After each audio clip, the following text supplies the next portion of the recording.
Friday, we did an all-days boundary training with the authorized ministers.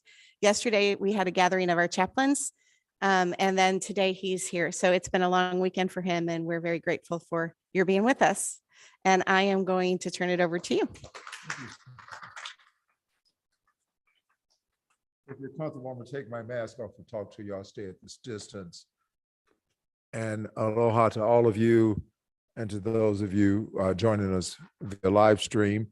As Dr. Weibel has said, I have a number of years, 25, 27 years, done trainings with authorized ministers, priests, imams, rabbis, and folks outside of the religious realm on what it means to establish and maintain healthy professional boundaries. In the last probably 5 to 7 years, no matter where I teach, people have said, what about the lay leaders? Sometimes the lay leaders walk alongside of us, understand what it's like. Sometimes they think, okay, that's for you, but I don't have to keep any boundaries at all. And sometimes it's just be helpful to just have the lay leaders. I actually, a few years ago, along with my wife, Kathy, tried to do boundaries trainings, a combined effort with those ordained women and men alongside of those women and men who weren't ordained. It didn't quite work right. We needed a separate training. So thank you for joining on this inaugural event. It's all of 3.5, 4 hours today. We may expand it next time. Dr. Weibel and I will be leaving just shy of 5 o'clock because I have the last flight that I must catch from San Francisco to Honolulu, or I won't be getting home to my wife tonight. That would pose a problem. So anyway, I want to thank you. If you can quickly go around, just tell me who you are and where you serve or where you attend parish. That would be very helpful to me. So I think we'll use the microphone for that. yes, so then people can hear. Yeah. Just real briefly. Hi, my name is Mei Wang, and my local church is Sunnyvale Congregational Church.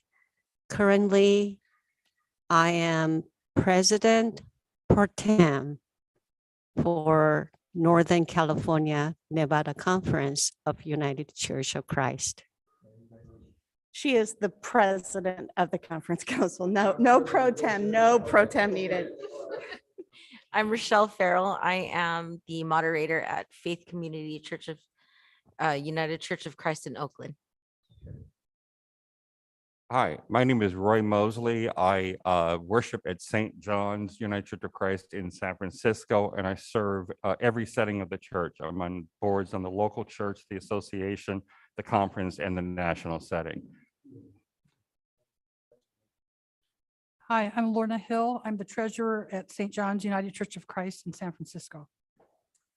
My name is Chris Calandro, and I'm St. John's United Church of Christ in San Francisco, and I'm on the council. I'm vice president. Vice president. And I'm also Epi Cabo of Faith Community Church of Oakland and member of the conference council. Aren't you our vice president? Just got moved up there. By way of background, as Dr. Weibel has said, for 29 years, I have been the chaplain with an agency in Honolulu called Pacific Health Ministry, placed as the lead chaplain at the Queens Medical Center. It's the largest privately owned church in the state of Hawaii, actually in the Pacific Rim. It's a level 1 trauma center. And we have upwards towards 8,000 employees. We run about 500 capacity bed-wise in terms of patients. And when the coronavirus hit 16, 17, 18 months ago, where everything was shutting down, the administrators called me into the office and said, we need your services all the more now to show their sensitivity towards spiritual care as well as emotional, physical, psychological care. So the boundaries training have taken on a different light when we think about the pandemic. Thus, some things that were discussed on Friday and discussed yesterday weren't even in the subject matter before the pandemic. Now are the top things, and that is one of the things, of course, is self-care. But what I would like to hear briefly from each of you is that in that time of the pandemic, how has your life changed? But before Dr. Weibel gets up and goes around to you, if the three of you would just sort of form a little circle. So if you get together, form a little circle, and the three of you form a circle, and those of you live stream, how the pandemic has changed your way of life, your ministry, and I use that term intentionally because lay ministers are also ministers. So how it has changed you. Just take 10 minutes, each person share a bit, and then we'll come back together again. Yeah, if it's okay, I'm going to actually put our live stream in with one of your groups and give you the mic to speak into it so that as the people from home can't respond, but they can at least hear what you're saying. So that's not a good idea. What we're doing is flying papers right now, but we're going to move the microphone into one of the groups for those of you who joining us via live stream. How has the pandemic changed your ministry, your ways of life? Thank you. Let's take 15 minutes. Change of your life. So it does not matter whether it's our family or in the church life. I think whatever happened to any of us, how is it affected us? Isn't Yes. it? Yeah. Yes. Well, for me, Okay, so can you hold this? yeah, for me, because I am grandma, it had an effect on me because I do not have to drive them because they were online Zoom. Yeah, church-wise, we were also on Zoom, but it was challenge because most of the members were challenged. They persisted in not using technology, so that the attendance in terms of worship has become low. I hear everything, there's a little bit confusion. How has it changed your life, your ministry during the last 2.5 years? Thank you. I think so. The biggest change for me was that one is all from my living room. So I mean, so there was like some perks there. I could just wake up and watch church from the TV. But the biggest drawback is not only in church, but it's also in a lot of different areas. With everything being virtual, everything was in my head. Nothing was interactive. And there's a lot of problems when I think everything's all in my head, and I'm trying to form things all virtually inside of my brain, right? And I'm not at church talking to you, talking to Lorna. There is some Zoom interaction, but the connectivity there's a lot of imagination going on. So I think that there's some danger there where the things that you're forming inside of your head aren't usually reality, so it's good just to go to church and be like, it's reality. You're seeing people, you're understanding what their life's like, you're understanding, you're talking to them real time instead of just snippets here and there and then trying to fill in the gap that you didn't hear during the Zoom. So yeah, I'm also grandmother, like you, Epi, I'm also grandmother. But so we didn't get to see people. I think it was very isolating couple years. And then we did do church on Zoom, which was good. I really liked that. But everything else was on Zoom also, whether other meetings and my ukulele lessons or Yoga was still on Zoom. So it was just kind of like Chris said, kind of have to fill in the blanks, but it was very isolating. And I had to find things to sort of occupy my time so that I didn't, kind of go crazy. But I think I adjusted okay. Yeah. Oh, okay. So. Oh, okay. Oh, okay. So I think that's what it was kind of. Really, it looks like overall, it was an overwhelming things, yeah. And I think we missed the personal connection with one another. I think that was the missing point. Yeah. Right, and it really affected because people want to go and hug each other. People want to say, how are you? And although, globally wise, you can see everybody else, it's less expensive because you can see everybody else from different directions. You know, that's the plus. Yeah. And for me, because I go around in churches, I did not have to drive that far. I was able to go to maybe 4 or 5 churches in a given Sunday, especially if there's some installation or ordinations. Usually it happens about 4 o'clock in the afternoon. So I go about 4 churches in a day, in a Sunday. So that's one advantage. You don't have to go and drive 4 to 5 hours or less. Yeah. But again, in totally, it's overwhelming. And finally, it comes to the point that, oh, I wish we could go back to church. Yeah. Right. So I think he wants one of us to talk. Okay. So maybe Chris, Yeah. Talk about, can you sort of finalize whatever we have talked about? Yeah, And then I give the mean, report. I think that in general, I think, there's some obvious benefits that, we could all do you could do Zoom and meet with everyone all at once. And, or, obviously there's some benefits that you could actually watch church from your living room, like I was talking about. And there's some, there's that, but then the lack of personal interconnectivity, isolation, and not being able to really understand only, from like my standpoint, stuff like talking, just hearing. Well, we had 15-minute fellowship after our service sometimes on Zoom, just hearing snippets from people. I didn't get a really good feel of like what's happening out there. So kind of your broken thoughts, broken sentences and stuff like that. So yeah. So Chris, you will be our Yeah. spokesperson. You're Oh, I am. yeah. I think it's majority to one. Okay. Right, Lorna? All right. No problem. Did y'all like that answer? What's your position in them? You're in the same church, right, with Roy? Yeah, So- right now I'm vice president. You are? Yeah, we all, I mean, so at He was St. the John's, I was president.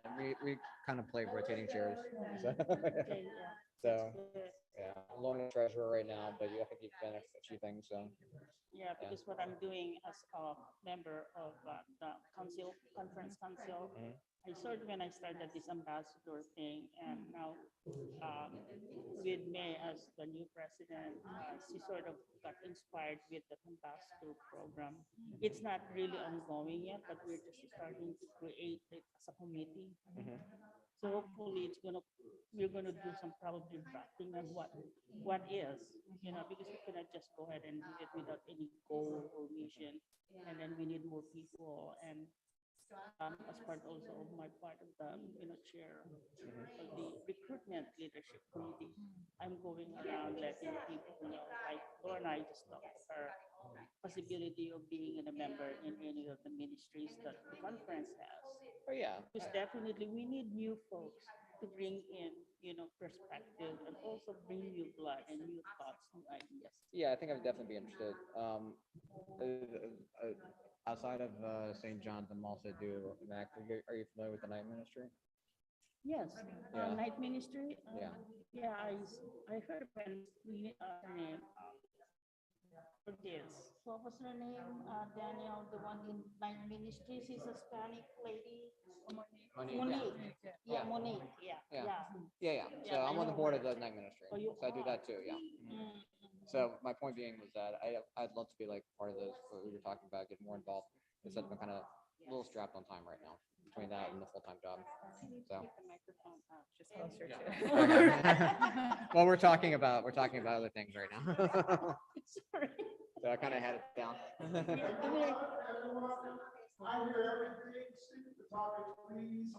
Okay. Okay.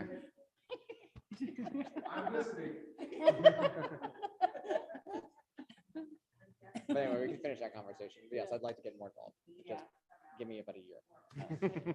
Well, it definitely has changed, and I don't think we will go back to where it was. There's no way. That's the biggest profound thing is that it's really dawned on me the last 6 months that things are not going to be coming back to where things were. It's like I can't like I've been going back to work downtown, like to my office since July, and I've been saying people are gonna start coming back. It's gonna be just like old times and stuff like that. It's just like But it's not happening yet. It's a new it's like beginning. a totally different world. So It's just like, we're having our annual gathering. I hope you guys are coming in June. mhm. Lorna, are you coming to the annual gathering in June at Sonoma State? You're not, but only aside from Roy. I will. Oh, you are? Yeah, mhm. Good. Mary Liz, yeah. So it's gonna be the first that you're meeting face to face. I know. That'll be fun. Yeah. 19, so Mhm. that's more or less 3 years, yeah.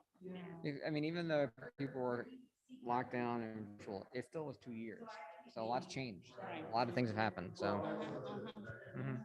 But the good thing though, I found out that the conference has been really more sort of getting closer in terms of finding ways to make connection with the authorized ministers. Because a while back, the complaints of many people from far, there is that wide gap between the conference and the local churches. I think with this pandemic, with the high technology that is available to us, we should really take advantage of it. And some folks are trying, even older ones, I think some of them are learning how to do Zoom, but there's still some percentage out there that are not into Zoom. They don't want to, it's a big change for them, coming from the old school. I should, but I'm trying my best also to learn how. Yeah. Yeah. What do you wanna- I don't have nothing that's. I know that we've already said. Yeah. So your thing is finance? Chris? No, sales for software sales. Yeah. So, but I work downtown. Yeah. I travel a lot too, though. What do you do? Yeah. Mhm. Before the pandemic, I did. So that's the other thing. That's one of the ways that life has changed is that I used to be traveling and on the road 70% of the time. So I liked it. So Is it it was a good. global problem for you? No, or it's just within mostly the inside the States? nation. Yeah. Yeah. Inside the, so I kind of missed it, but I'm having a hard time trying to get back into the swing of things, to be frank. Yeah. So yeah. It's like they're having fun there. I know. Can you join you? You guys are having so much fun there. You want to give that to them? Okay, yeah. They don't have one? Roy, get the- Oh, I'm sorry. I definitely agree with you. That was, yeah. I felt like with me for the pandemic, I had to, once I got out of that grief, that deep grief, that missing of my mom during the pandemic, I really had to concentrate. And like I said, take responsibility for worship time. Because like you said, you get on Sundays, you have that drive to church from your house to get ready, right? Whatever that may be. So I started to have to pray before I got into worship service, before I logged in, and ask God to help me clear my mind and let me focus. Cause that was what it was. It's just like you said, you had your pajamas on the bottom and you had your Zoom shirts on top.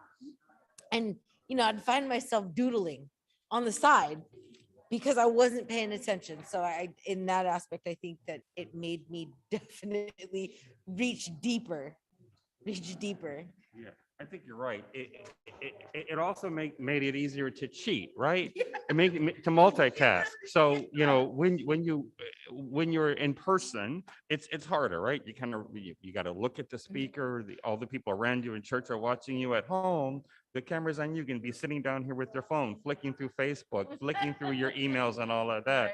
And so because Zoom became so much like work, then I wasn't fully engaged. I wasn't fully participating. So COVID made it more difficult for me to stay spiritually engaged, for me to have a good spiritual discipline of concentrated practice, because it was just too easy at home to be distracted, to look at other stuff, to say, oh my God, one more Zoom. So I it affected agree. me in that way. I agree.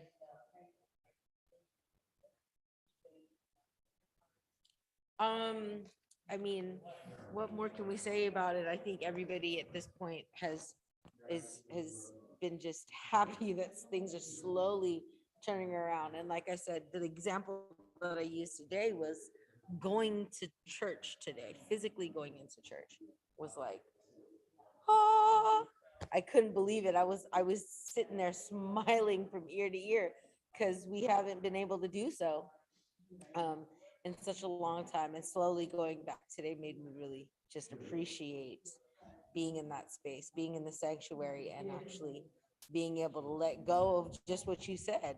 Let go of work, let go of the house, let go of all the things that you got to do after church, and just focus and be present. So Another thing that it inhibited is leadership development and leadership recruitment, because so much of that is person to person, one-on-one, right? Let's go out to lunch and let's talk about the needs I have.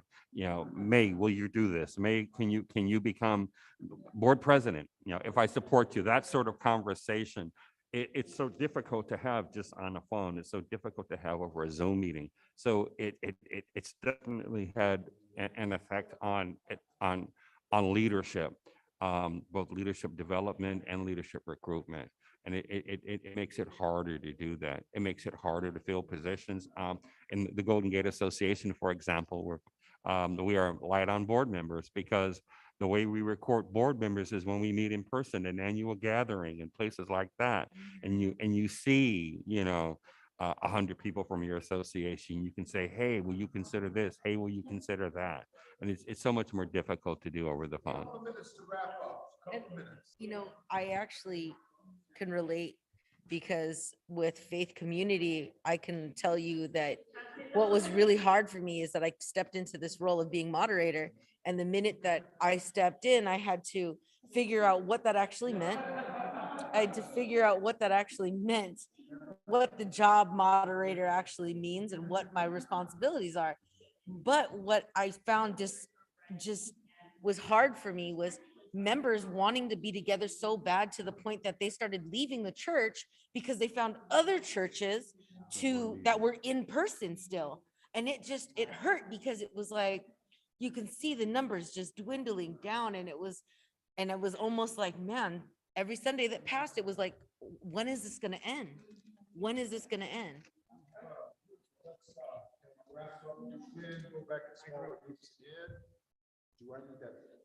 Do you want me to read the comments that have come out? Sure. Okay, so I'm going to read the comments that have been posted in the live chat on the streaming. Okay. So we have the financial secretary at College Avenue UCC is joining us, and said that we have learned how to provide a live stream service. And also that our loose giving is down, but our pledge giving has essentially maintained itself. And then also getting used to Zoom fellowship has been challenging, not the same as with personal connection, but we learned to appreciate the differences. Our lay care team was limited in terms of personal contact and meal challenging. Coming back to live worship is also quite challenging in terms of safety requirements for our congregation, and others who enjoy the live stream may not necessarily return. So we're open, still wearing masks, gaining momentum with folks attending live, but still maintaining the live streaming option. Thank you for including us with the small group discussion.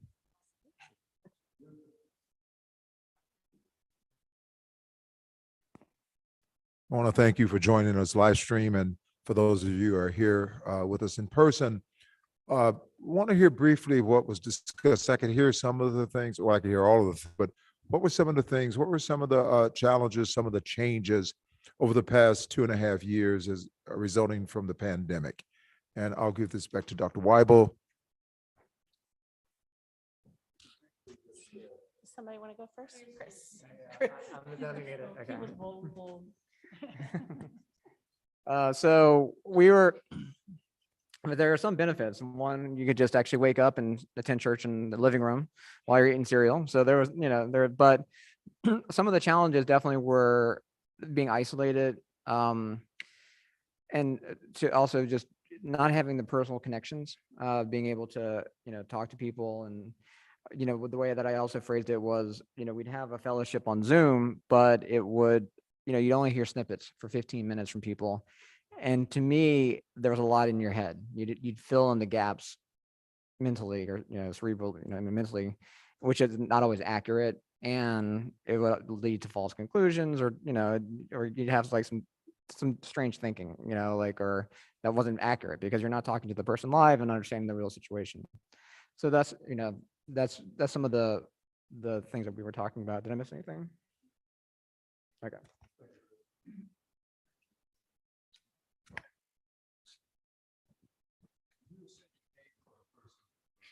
I'm Rochelle Farrell again from Faith Community Church in Oakland. We pretty much all had the same type of experience where going to church was starting to get hard to concentrate because you would have a Zoom shirt on and your pajamas on the bottom. And it was hard for you to let go of everything else that you had because it made it so easy to like multitask.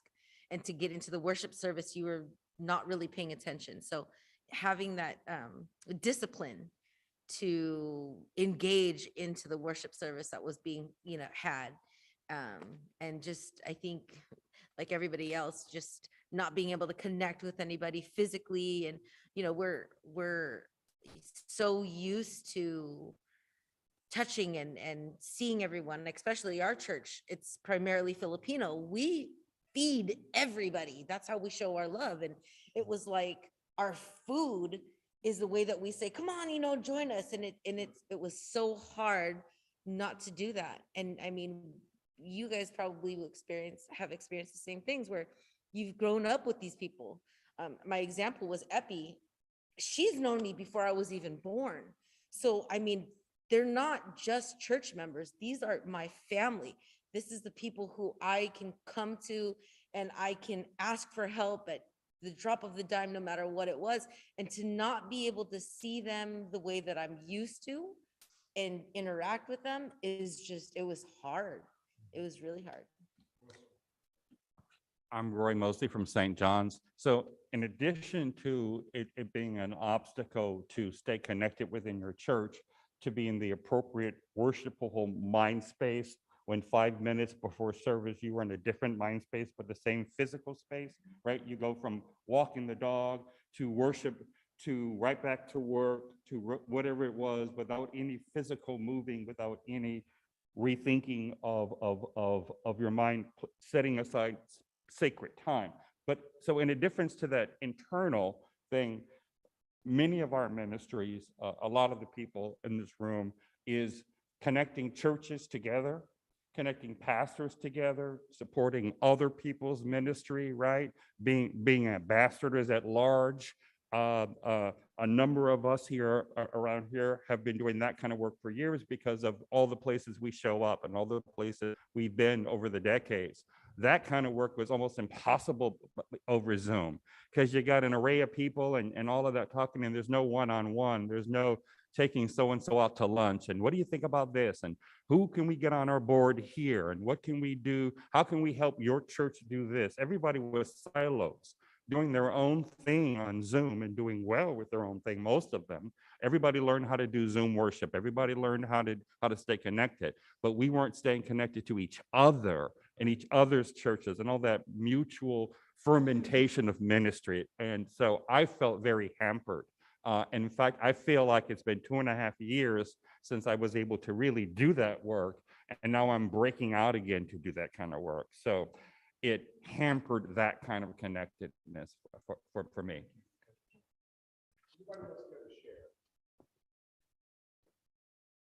Thank you, both of you, for sharing. The next thing, since this is a boundaries half-day training, when you hear establishing and maintaining healthy professional boundaries in the context of ministry, what comes to mind? And once again, I see some of you got your notepads with you. I want you to go into your little groups. Establishing and maintaining healthy boundaries in the context of ministry. What comes to mind? What are some of the things that would be threatening those boundaries, challenging those boundaries? Some of the things that are easy. What do you hear as a lay leader? What do you hear for authorized ministers? Share with one another. You're already established the sharing. You didn't have any problem speaking. So once again, 15 minutes, establishing and maintaining healthy professional boundaries in the context of ministry, whether lay or ordained or authorized ministry. Let's go to work. Thank you. Someone take this. And remember to keep the microphone this high.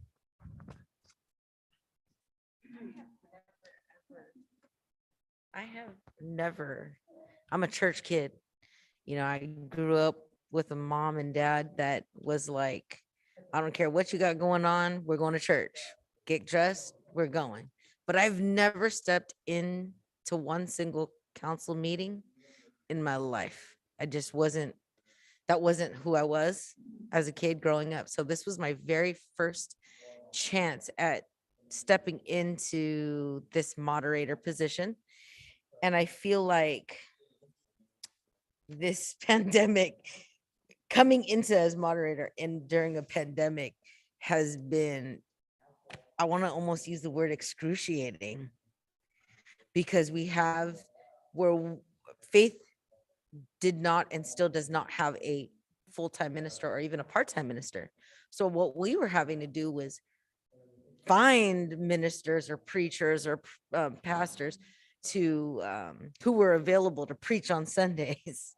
So to find people, anyone who would want to lead a worship service, it was really hard, especially for me. I mean, it was difficult. So, I mean, we got through it, and we've celebrated 2 anniversaries during the pandemic. So, I mean, I think that's probably what happened to me. So in terms of the importance of setting and maintaining boundaries, I think for me, you got to look at it from a couple of ways. First is making sure that there are healthy boundaries for how we are externally interacting, right? What's appropriate for a pastor, what's appropriate for a senior layperson, what's appropriate to do in committee meetings, that sort of thing. So how do you foster and maintain healthy relationships and healthy boundaries externally, but also how one maintains and establishes healthy boundaries internally? You know, we run the risk of being burned out because many of us don't understand that you can't internalize everything. We are empathetic people. That's why we're Christians. That's why we're showing up for this work. But if you internalize everything, if you don't set healthy boundaries for what's healthy for you, you wound yourself, right? You injure yourself, you burn out, you injure yourself emotionally, you feel overwhelmed. So there have to be boundaries for what you allow the work to do to you, and there have to be boundaries for what is acceptable and appropriate behavior when we're collectively, right? People think about boundaries, I think, and they only think about what you should do and what you shouldn't do, what you should do and what you shouldn't do, right? You can't be mean to the congregation. You can't be sexual. You can't take the money, right? You have to keep certain things in confidence. Well, that's all external, what you can and shouldn't do when interacting with other people. But what about what you should and shouldn't do to yourself? Situations that you shouldn't put yourself in, leadership positions, right? You know, take on too much. allow people to put things on you without giving you the appropriate support, allowing other people's emergencies to become your emergencies, all this, all that self-care stuff. I think we forget about that. I think we forget about the need to set internal boundaries as well. Wanting to get other Okay, so when you move the mic, you have to move the people. I'm sorry. See, that is one learning also at this time. You're learning that one goes with the other. So we are in a bind. We do not know what to do, right? What is a healthy way of doing it? There were members that were really connected, glued to the previous pastor, and they want to hang on. Move away or die or just Oh no, he resigned. resign? He resigned. There were ill feelings, the way he left. But there were other people that because they have disconnection, friend, you after 15 years you get to know, and then you sort of have that personal relationship. So right away, how are you going to take that relationship away from?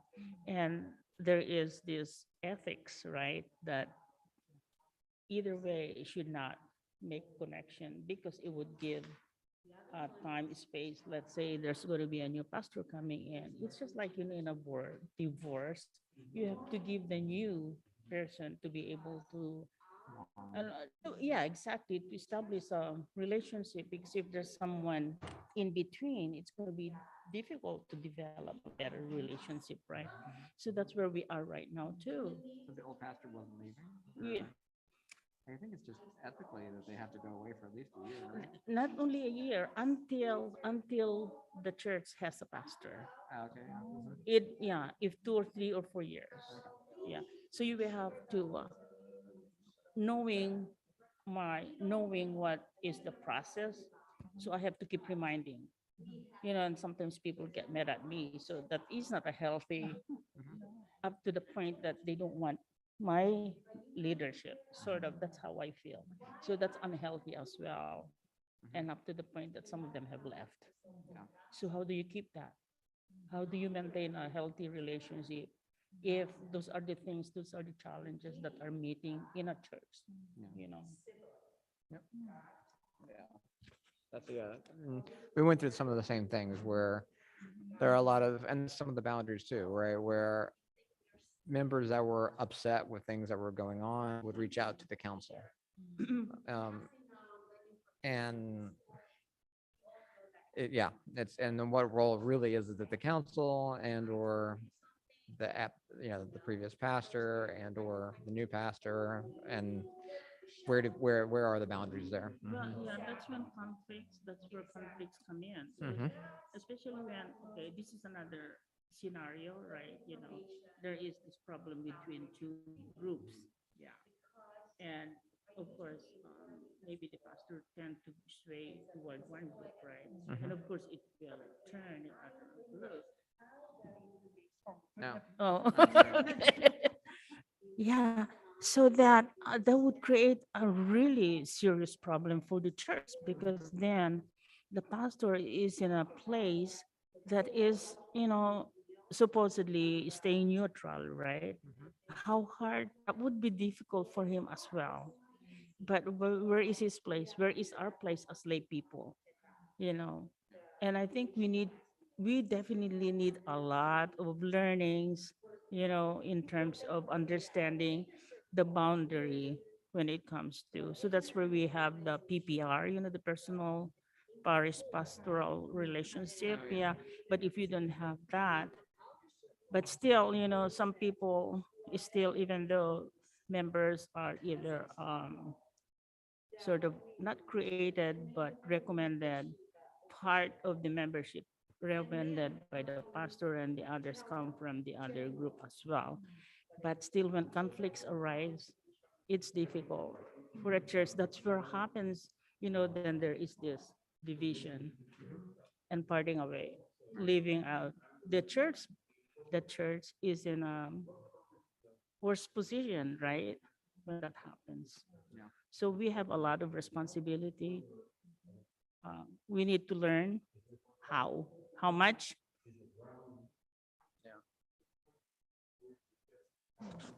So speaking about that pastoral relations committee, we used to have one, but now we don't. Yeah. I think because we dwindled down to so few members, you can only get so stretched out thin to do all these roles. Yeah. Or we also didn't have a true pastor Yeah, for a while. Yeah. That's right. So we probably need to Yeah. we think about institute again, that. Yeah, you were on PRC for a while. I was, yes. One good thing too is when we are gathering like this, going to different workshops, and you go into group discussions, we hear stories, and it seems like whatever my problem in my church is not as worse as what I'm hearing from you. And so we could ask, we share what worked. So I think there is an importance, there is a benefit in terms of gathering like this, Oh, yeah. in terms of going to workshops or, hearing stories from one another. Yeah, it's refreshing because I think all of us are going through the same thing.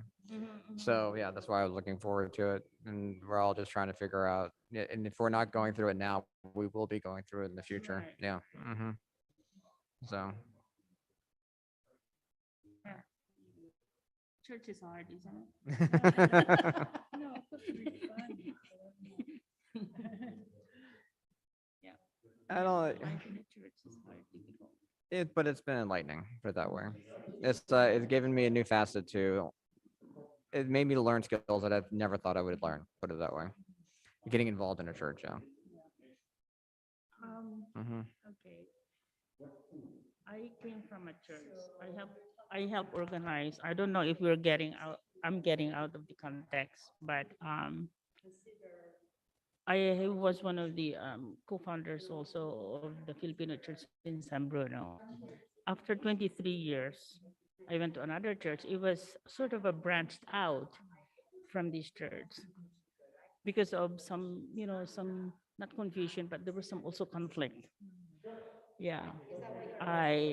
And every now and then I said, why did I leave? Did I play a part?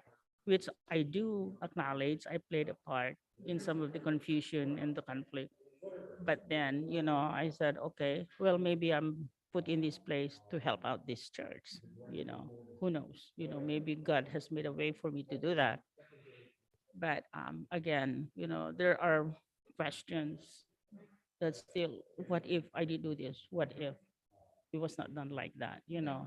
But learning things and you don't do it again, right? Yeah. So 3 minutes. Yeah, I mean, the comment that I was trying to remember, the comment I was going to make was that I think there was once upon a time I'd be like, but when I was just starting to get involved with church, I'm like, maybe I should just go back to being someone that comes and sits in the pews.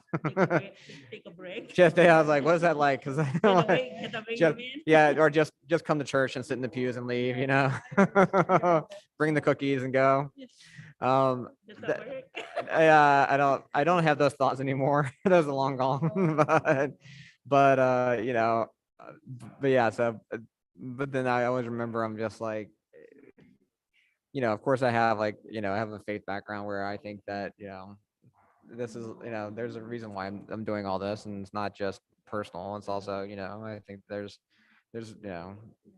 a higher reason and stuff like that there's a higher good that we're all getting involved and we want to So make it's things better work. To be in the background, just see.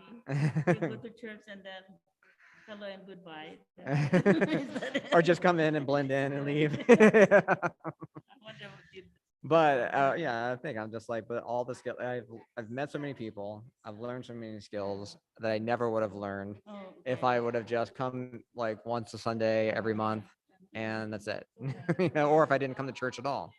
I'm like, I never would have met you. I never would have had these kind of trainings. I would never have been involved in the night ministry. It's like, it's all kinds of different things. So it's like, it's, being a hermit's not a good life. Boy.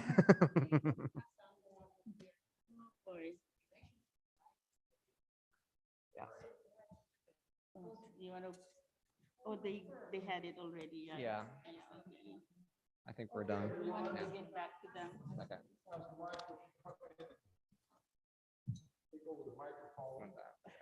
Thank you.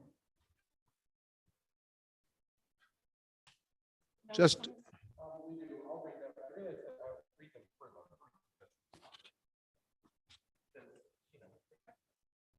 Oh, yeah, good point.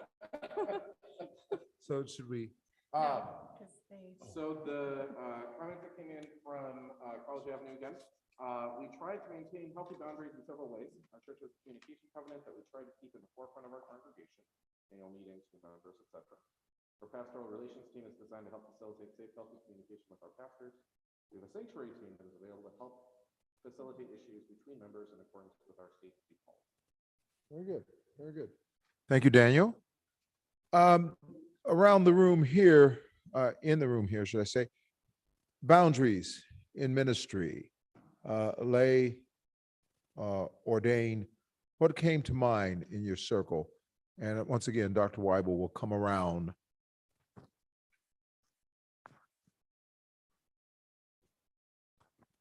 So our group talked about boundaries from a couple of perspectives. We said that it's important to see boundaries not just from an external point of view, but also from an internal point of view. A lot of us think about boundaries are ways that people ought to behave, right?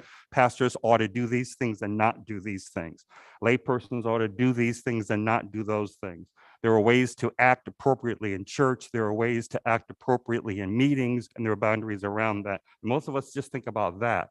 But we also have to think about the boundaries we set internally, the boundaries that we set on how we allow things to affect us, how we internalize things, how we internalize other people's pain, how we internalize other people's hardship, and the importance to keep the temple healthy.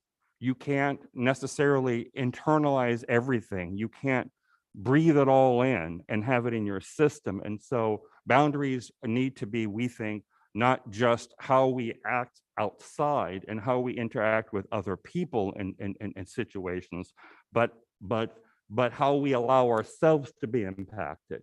One of the biggest dangers, I think, of lay people and ministers is burnout. Your internal boundary can only take so much. You can only internalize so much, and beyond that, you become overloaded. The other thing that we talked about was informational boundaries. We're all in positions where we know information about people, we know information about churches, we know information about leaders, and we have to make sure of a couple of things. The first is permissions, right? Permissions to discuss people's situations. Susie's cancer, First Congregational Church of X towns near bankruptcy. So we have to be careful about information in terms of permissiveness, but we also have to have boundaries around, even if you have the permission to share information, is it prudent to do it? Does it serve some sort of goal? Does it help advance the situation? Does it help solve some problem? Or are we just feeling better because we're talking about it? So we have to set boundaries around informational sharing, but also even if you have the permission, whether it's prudent, whether it's advisable in the sharing of that information in those circumstances. So those are some of the things we talked about. Was there anything else in this group? Oh,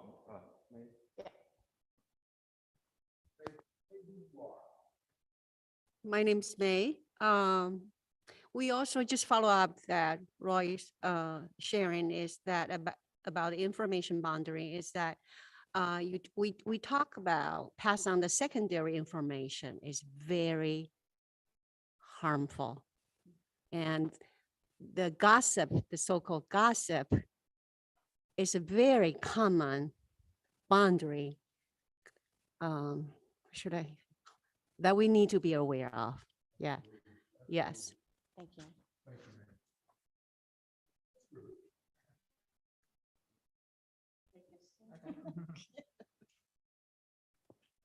I'm Epian Cabo from Faith Community Church of Oakland.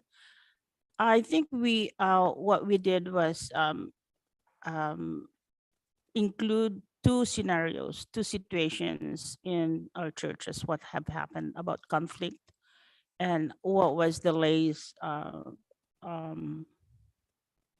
responsibility in terms of between two groups, dissenting, consenting, and affecting the life of the church, wherein the pastor is siding with one group, and that would have really made division in terms of the life of the church.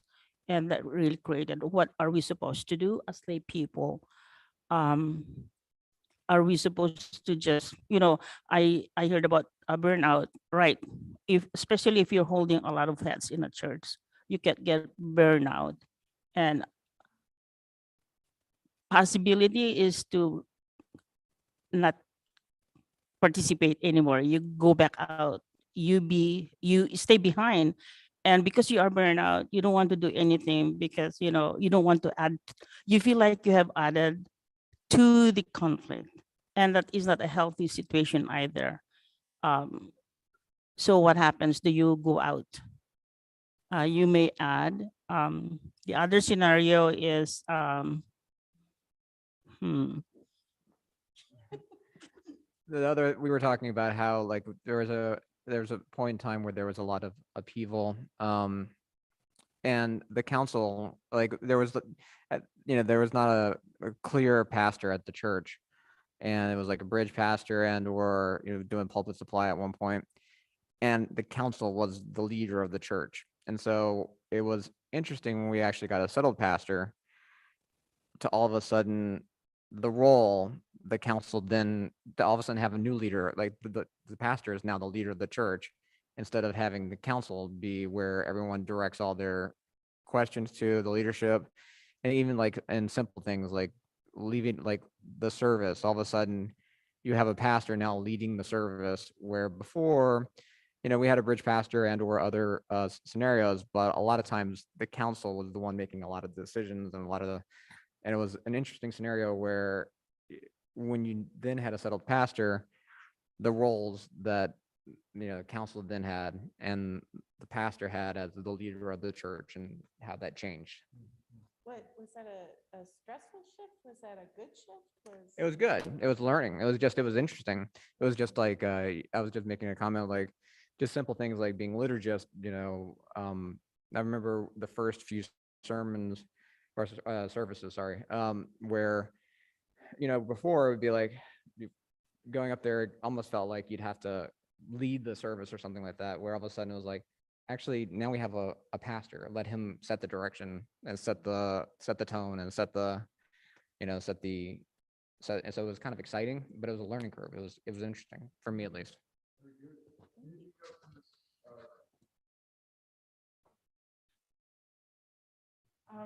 Also, we mentioned about the importance of having a PPR in a church.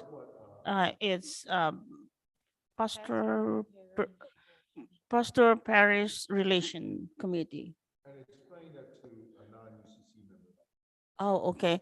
Well, this group, usually about 7, help me out, Roy, is a committee created wherein 3 of those probably members are recommended by the pastor, and then the other 3 or 4 would be created from the congregation, lay leaders that are created, added by the council, and then they sit down and sort of every now and then they do sit down with the pastor. If the pastor is sort of having a really problem, before it escalates into something serious, they sit down and what is done to be next, what's done. And it's sort of a support, it's a support system, right, Diane? Yeah, so a couple of things about that. Yes, it's a support system for the pastor and the congregation. We do actually recommend it be a little bit smaller, just for more nimbleness. And we also recommend that the committee meet regularly, no matter what. And the reason for that is because you want to build that trust relationship. So if someone from the congregation brings a concern or the minister has a concern, you've already established the relationship, so then you can address it. If you only meet in really stressful situations, then that it's kind of hard because you're trying to build that rapport as you're trying to work on something really hard.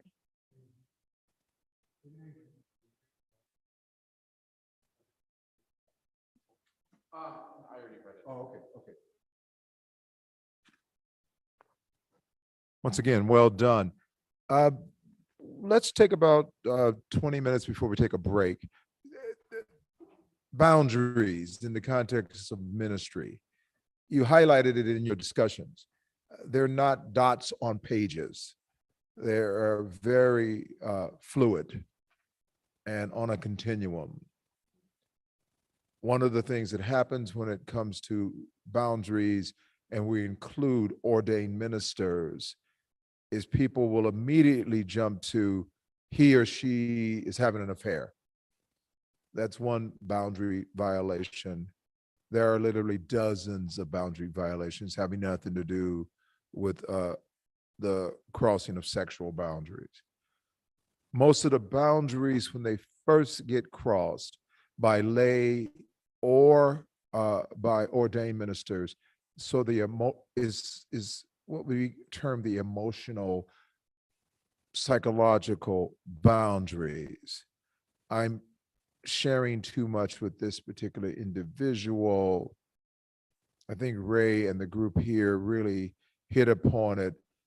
There's some information that I know, but it's not advancing, enhancing anyone by me sharing it, so it becomes gossip.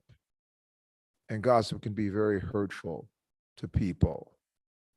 I shouldn't say this, but is always something to be wary of when somebody says that, because they probably shouldn't be saying it. People will come to my office as an ordained minister in the context of my being the spiritual leader at the hospital, and they want to tell me a story. Mary wants to tell me a story on Jane, two created names. And it's not Mary's story to tell, and Jane has not come to me, but perhaps it would be helpful. Maybe I shouldn't say anything, but let me tell you what's going on with Jane. And I'll stop and say, if Jane wants me to know, Jane will tell me her story. Or I'm just saying, I don't want to hear it. And sometimes they're taken aback by that, and sometimes they understand, but I don't want to be engaged in something that will become greater with gossip.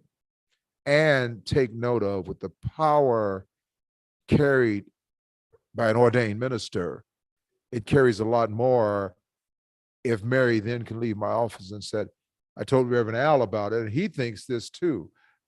I don't want to do that. So therefore, I'm very careful to watch out for the inclusion of that kind of boundary violation. It's sharing information, once again, lifted up by this group. Paul has cancer. Paul hasn't told anybody, or Paul has told us and a small group of people, don't want anybody else to know. And then we go out to a whole nother group and start sharing. It's really not our story to tell. It's not helpful, and it can be very harmful because Paul wasn't ready to tell that story. I can say unequivocally that as adults, we will all cross boundaries from time to time because we're human. And it doesn't have to be gossipy boundaries. It can be just something of wanting to help, perhaps more than we're qualified to help. The situation, just changing the names, was I got a call from one of our nurses calling her Doris, not her real name. And Doris was talking about the issues that she was going on with now with a emotionally abusive partner. And she's talking to me, and I'm going to make a referral to people in the community who are trained to hear those kind of stories. And then she said, again, created name, Lily is helping me right now. And I said, who's, oh, the secretary. And I said, I didn't know Lily was a qualified counselor to help with that. might I talk to Lily? And Doris says, yes, please do. And I said, I didn't know you were qualified. No, but I will pray and then I will provide the best counseling that I can provide. I said, you're not qualified to do that. And you can make matters worse even though you want to make them better. Don't need a big qualification to pray. In fact, keep praying, but please let the professionals who are licensed and trained do the counseling. I will bring up all the time, 35 years of service as a chaplain, written books, hundreds of articles. I, Al Miles, am not qualified to provide counseling. I can provide consultation, I can make referrals, but I don't have the licensing and the credentials to be a counselor. And we have lay and ordained ministers who set up a shingle outside and say, I'm a Christian counselor. I don't know what that qualification is. So those are the kind of things that are commonly happening. And every one of those is well-intentioned. So always be mindful of those things as lay leaders. At a point, probably after this exercise, it was marked the opening exercise, but it actually isn't the opening exercise because we're just doing it now. At a point, Dr. Weibel will read, what is that called? The code? The ordained minister's code. It will be very important, valuable, invaluable that you understand what ordained ministers have to, what we signed up for, That is very important to know that, but it's also very important to know that we don't, as lay people, get a free pass. We can do everything we want because we're lay people. You know, definitely you have taken on a huge, important role in the life of a local parish and in the life of a denomination by signing up for these roles. But in addition to those things, we ordained ministers have also signed up for more. And that's why it's so important to have this lay training so we can understand as we stay in sync together, working together, how important it is to have these boundaries set. Boundaries, again, they cannot just be, black and white, although there are certain things that we should not be doing, but it's very important to understand that sometimes the boundaries might shift a little bit. But when in doubt about those kind of things, I think I heard someone in this group say, what we do is I would turn to a group, which would include ordained ministers, to see where we should go with this. I love doing lay trainings. One in Hawaii that I did often, they would do their training, and when they got to something that seemed a little bit more complicated and outside of the scope of their training and their education and their call from God, we would always include our minister in on the discussion of what happens next. Because I've had so many times where lay people have said, so then we went ahead and did it, and we did our best. And that's, no, don't do that. That could endanger you, could endanger the church, even though it's well-intentioned. So what I'd like to do, let's do the opening exercise. No. And yes, just 1 second. Epi, I'm going to come over to you so that the people online can hear or live stream. Just 1 second. I just have a question to follow up on your shared information. Okay, a while back, a pastor came to me and he said, these are his words, oh, I heard that so-and-so has health issues. What would have been my answer? That's a very important, let me sit near you and then we'll both be on. We'll be together here. Okay, there we are. Now, the way I'm understanding it is a pastor came to you and said, I heard so-and-so in the congregation. To me, But the person is in the congregation? no, he's not. Okay, all the more reason why I would wonder, with the information that you've given me, why the pastor would need to know that information. Right. I would put that, and since you all know I'm from Hawaii, I'm not from around here, I don't need names or anything. I would wonder why that pastor is asking a person from some other congregation about a person. And so I would be very careful answering that kind of question. So I sort of just kept quiet.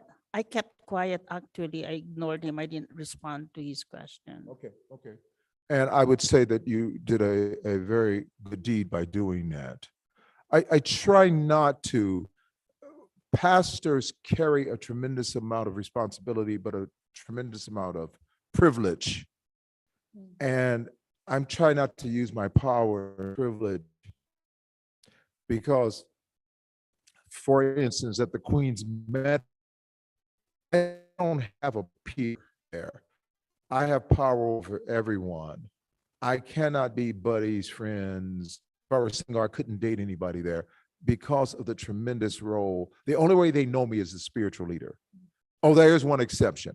My wife has worked there. My wife of 49 years has worked at Queens as long as me. So yes, I do share with her, but I don't share intimate details about who comes to my office. But obviously I share my life with her. But I would not go up to her even if she says we're struggling with so-and-so, unless she offers the information and says, oh, who's struggling? Who's going with that? It just, it sounds almost gossipy. So I'm glad that you did not answer. What we have in front of us right now, Daniel, okay, what we have here right now, and let's before we take our break, let's go through this. I want you to, again, you're 15 minutes, so you have to go rather quickly. This is actually an opening exercise that I'm asking you to answer as best you can, yes or no, and prepare to discuss it. You have 7 questions here about boundaries. And once again, your groups have established one another. You know who you are now. If you go through those and each person answers to the best of her or his ability, the 7 questions there, you talk to each other about it, but you only have 20 minutes, and then we'll take a 20-minute break. And then after that break, we'll discuss further. So please have at it, have fun, but we're going to be listening so that you won't say, well, maybe, or perhaps, or it depends on the circumstance, or if it's a Tuesday. Those are actual real responses, which I didn't understand the one about the Tuesday at all. So anyway, if you turn toward one another and answer the questions to the best of your knowledge, yes and no. Again, give one of the sisters or brothers the mic. Okay, here we are. Hold, yes. Yes, everyone, a typo in my fast typing or slow typing. Number 2, ministers and lay church leaders, not just lay church leaders, ministers and lay church leaders. Thanks, Chris. Thank you. Okay. Are we talking? It's at 20 minutes.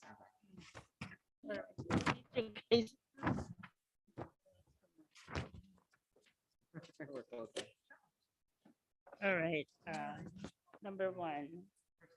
I think we talked about that earlier, right? Yeah, we did. So ministers. Yeah, so we'll just, I put yes also. Are we supposed to write our names? No. Okay. Ministers and lay leaders. And that's definitely no. Yeah. I don't think a lay church leader should be able to date the minister. Yeah, vice versa. Number And the 3. ministers can't date congregations, right? No, that is a boundary. I Yeah, mean, it's a major ethics you're crossing boundary boundary there. and ethics, right? 3, associated circumcision adults. Okay, sexual activities, that's- that should be a no No, also. yeah, that's because of the first one, because of the second one. I'm able to tell, that's judging already. That's no. No, okay. I like to give an, you have to ask permission Yeah. first, right? Should we put? No, definitely. Oh, Yes. What? Uh, Okay, there you go. Okay, sir. Joke telling is a safe way to interact with people. Of course not. No. All these are no. Except the one we did that already, number one, yeah. Okay.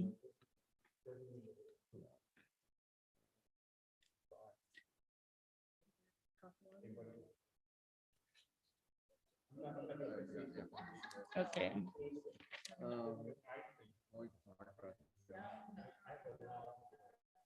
The hugs one, that's a Everyone, real well, and as Ray has said, you can agree and agree to disagree with things.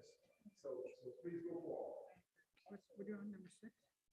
No, I can talk about any of them, but Joke telling is not safe.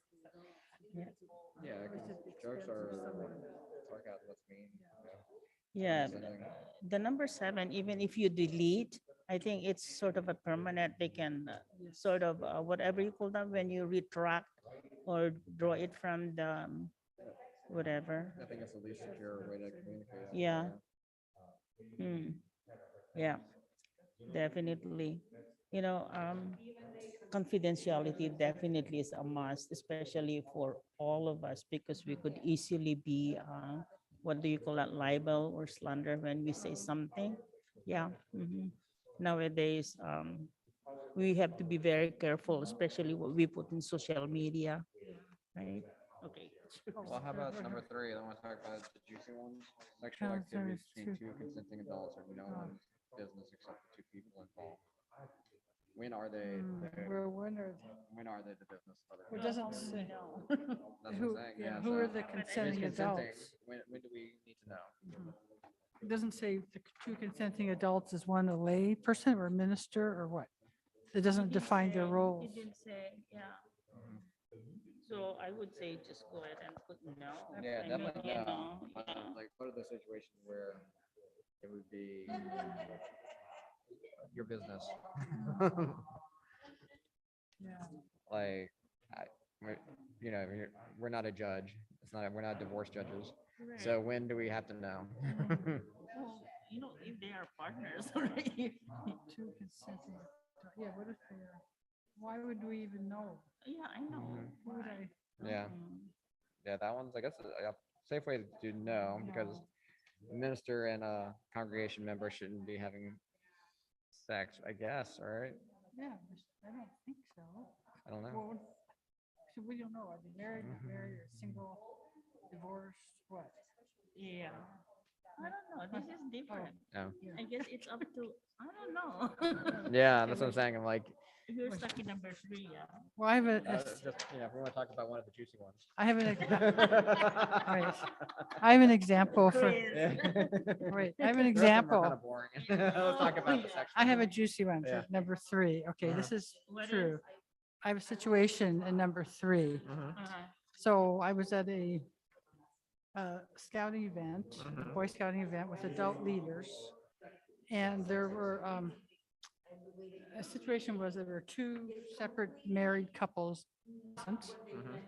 And there was like a week, so it's like a weekend thing, not just one day. So it's pretty obvious that one of the partners from one couple was sort of together a lot with the partner from the couple B. So that was the situation. I mean, they're married to their own partners, but they were kind of getting very obviously friendly. So people were talking about that because it, you know, I don't know, not trying to spread rumors, but it's pretty obvious that this was the situation. So it kind of evolved into something else, but we don't, you know, I But was don't. that anybody's business? Outside of Well, gossip? that's what I mean. That's the question. Is it our business?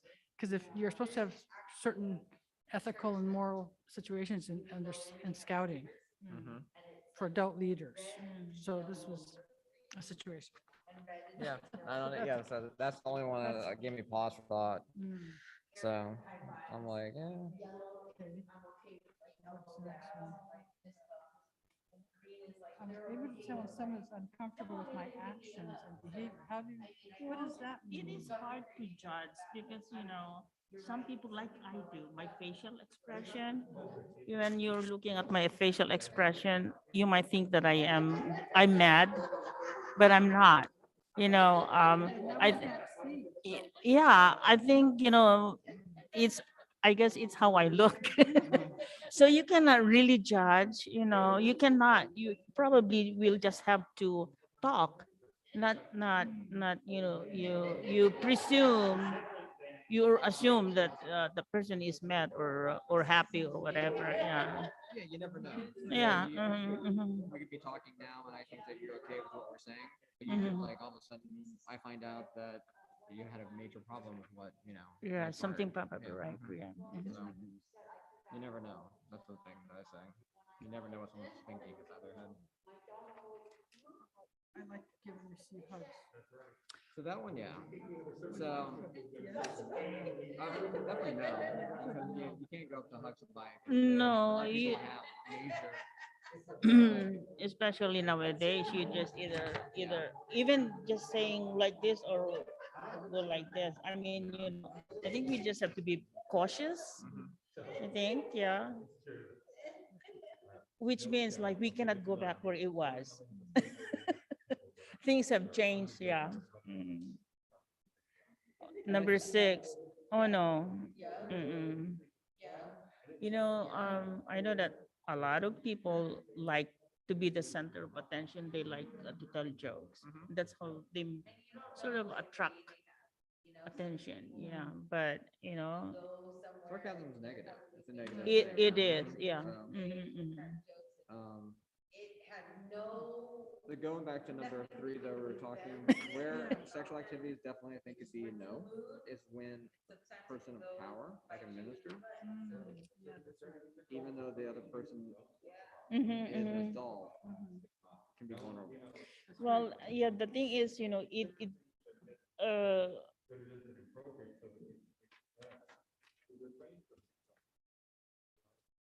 Kind of like if someone's, Yeah. say you're president of the United States or something like that. Yeah.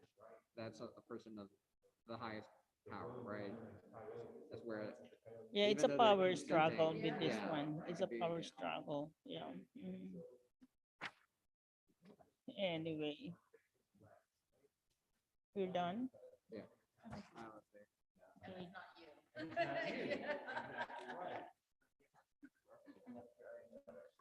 Okay, it's your turn.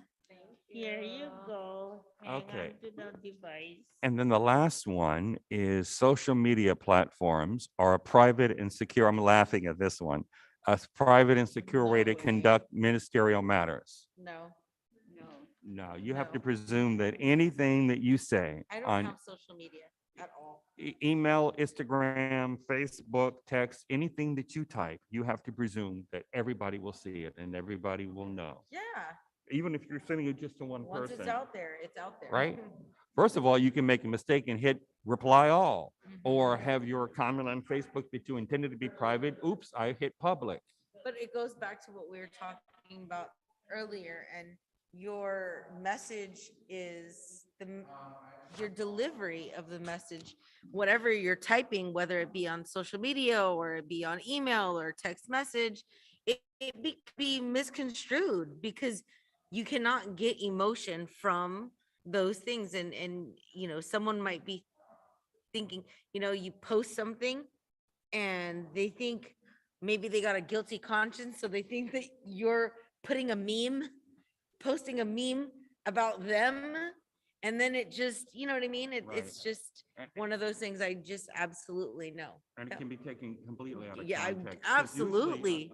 A text or an email or post on social media is the middle of the story. There were Mhm. other texts before that, there were other conversations before that, there were other things on Facebook for that, and you're jumping in. So if you just see the one thing, it's taken out of context. Mhm. And you may think that your audience is limited. That's a mistake, because the audiences are never limited. And you may think the person or the Absolutely. individual or organization that you're tweeting about or talking about or whatever will never find out. It's okay, because this is Mhm. between us chickens. You have to presume that everything you write will be seen by everybody, and Yeah. that there's a possibility for it to be taken out of context, I think. Yep. We used to say that it is better to, uh, uh, it's better to not say something, never say something that can be conveyed, never write down what can be conveyed spoken, Uh-huh. and never speak what can be conveyed with a nod. Yeah. Because once those words are written and once It's those over, words are right. said, it's out there in the world, right? Uh-huh. I think. Absolutely. I think you're right about that. Do we want to revisit any of these? I think we have more time. So we can take a break now. Oh, this is break time. Okay. Well, goodbye, everybody out there in TV land. We're going to have a nosh. We would like you to have a nosh as well. This is Roy Mosley crossing a joking boundary. Thank you.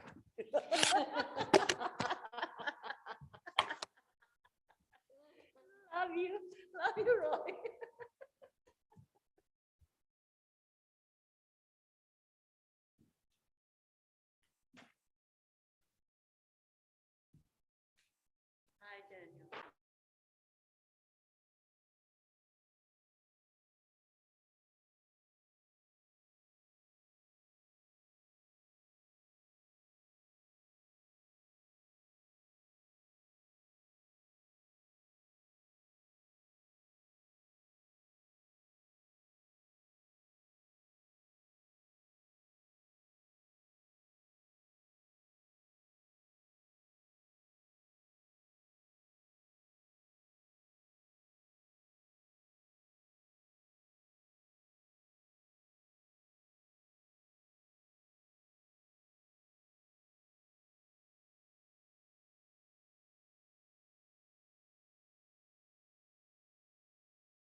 Al, if you want to start, I'll do that.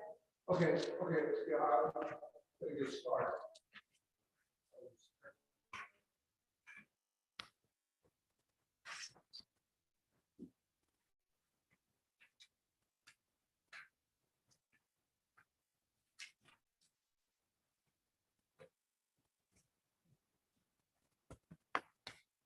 Okay, could we, let me go over that microphone. Thanks.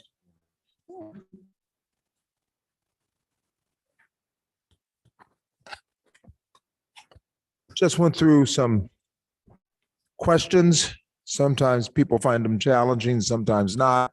But let's get to it. And after this, Pastor Diane will go over the minister's code.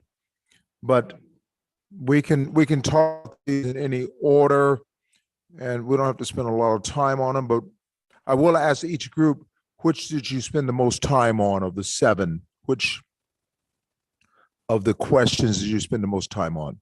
I'll turn to this group first. Which question did you spend the most time on? And let's read that out loud. I'll turn the microphone over to you all. Who's taking it? Chris. Okay. Chris. Chris, hold that right to you. Just one second. Oh, No, you're right. no need. Okay. We chose 3 because it was a fun one. It's the juicy one. Sexual activities between 2 consenting adults are no one's business except for the 2 people involved. At first glance, like, of course, no. A second glance, we're like, well, wait, they're 2 consenting adults. We're not divorce court judges, so why do we need to get involved? And then, the reason why, of course, we'd say no is because if the person's at a position of power, like a minister, it could be, undue influence of someone that might be vulnerable congregation. And then also, and this is where it might be questionable, I don't know, if a minister and say someone on council and or someone in the congregation have a sexual relationship, that might be wrong. And that's, I think that's food for thought, even if it is consensual. I don't know. I don't know what the ethics are there, but I'm sure it happens quite often. So, but that's one of the things that, at first glance, I was like, oh, yes, this is a definite no. But then secondly, I'm like, yeah, maybe not. If they're adults and they're consenting, then maybe, more often than not, then it's maybe no one's business. And you do realize, and you all addressed it, this is in the context of ministry. So lay minister, lay minister. I'm not talking about 2 people with Walmart. You said something that a minister and someone so being involved sexually. What did you all mean by that discussion?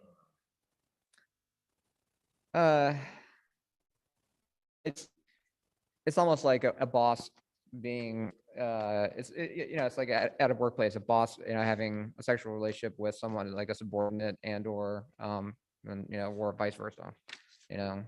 It's the same kind of concept, I think, or in the same area. That's where Voices within your voices. Oh yeah. Yeah, it's the same thing. It's a sort of a power over. And yeah, we went back and forth. Somehow we couldn't, we had other scenarios we had other look at and say maybe yes, maybe no. But we ended up saying no because this is not what it's supposed to be in terms of the boundaries that we are in the ministry.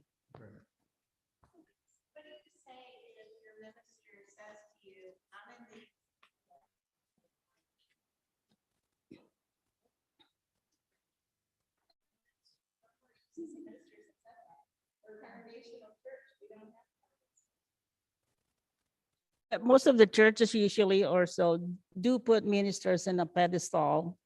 That's right. And there's the percent power. Right. As power, right? And balance of power, right? If you have, for example, a pastor. Just 1 second, Ray. We got to get that microphone. Oh, thank you. All right, just 1 second. it's a number of things on power. Number one, it's perceived power. You don't have to necessarily have power, have to recognize you have power, but if other people perceive that you have power, then you might as well have the power, and it makes people uncomfortable. The other thing is sometimes it's a balance of power issue. In our government, we have separation of church and state. We have, 3 houses of government, right? Each of them separate, each of them balanced well. We have balances of power in church as well. So if you got a pastor sleeping with the head of the church council, for example, that disenfranchises, depowers other members of the council, and it upsets a balance of power. I think we also have to be concerned with what we do in a ministry setting and what we do in church, how that affects other people. If we're 2 people at Walmart and we are dating, that's one thing. If we're 2 people in a church that's dating and it makes other people uncomfortable because of that, and they have a good reason to be uncomfortable, right? It's not just jealousy or whatever. We have to be mindful of that because we are a place where people come together to worship, right? So it's all of those balance of power issues, perceptions of issues, where the good of the greater organization outweighs the right of the 2 people to be hooking up, I think. Question about what Rochelle. I have a question about what Roy just said. So say the minister is single and the person on the council is single. Then what? Does that mean that it's not, you can't do that? That's wrong? Like, how about if you guys went to church and you dated, you went out on a few dates and you guys actually like each other? Then what? Does that make it wrong still? Is that a no-no still? And it's not just about hooking up, like they actually legitimately fell in love and is that still wrong? That's my question. And obviously I have something to say, but I want to hear you all say something. Excellent question. Group members, can you respond? Your thoughts on what Michelle just said? Hi, this is Lorna. Yeah, Lorna. Laura, okay. I agree with about balance of power and a subordinate and an employee or perceived of that as that way. Because when I worked for an agency of the California State, and they're very clear about all the training you have to do for harassment at all levels between any 2 people on campus that you may encounter. So it has to be really clear with all parties that these are certain things you do not do, certain lines you do not cross. So that might be one of them. Oh, that's one of them, not dating. Yeah, a subordinate or professor and a student or whatever. Still, the question still stands. 2 single people. So there's not somebody saying that's the art of the secret, which we would all agree on, that there's something going on there, even if it wasn't a minister, one person's married, somebody could easily be hurt by that. It's 2 single people, but one is the minister. Your thoughts about that in the terms of boundaries is the discussion right now. Anybody else care to weigh in?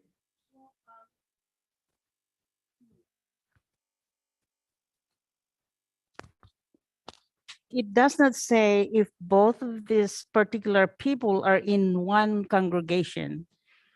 But if in different churches, probably, would that make a difference? Like either one would get out to be able to do. Would that sort of get away from the boundary that we're talking about? Would that erase? Right. I will let me see that a second. Yeah, no, let me join the group. I've been a chaplain. Suddenly, I'm 70 years old, and I'm single, which I haven't been for 49 years. So suddenly, I'm 70 years old and I'm single. I've been a chaplain at the Queens Medical Center for 29 years. My dating anyone at Queens Medical Center, I still wholeheartedly say is wrong for the reasons has been discussed. There's no way, my power is inherent. No matter what I say, no matter what my partner might say of, I see you as a man, I don't see you as the chaplain, you can come share with me. It's inherent. I can't get rid of that power. That's where ministers get in a lot of trouble. They think, okay, I can do all kinds of things. But let's say I take an interest in a chaplain at Kaiser Hospital,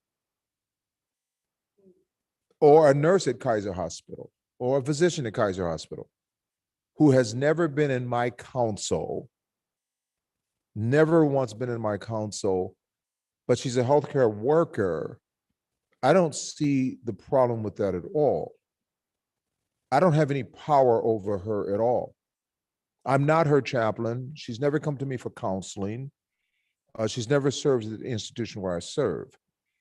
So it comes back to, and well raised in that institution, within the body, suddenly we have two single people who are interested, and they don't want a hookup or we used to say in my day, a one-night stand. They actually want to have a genuine love.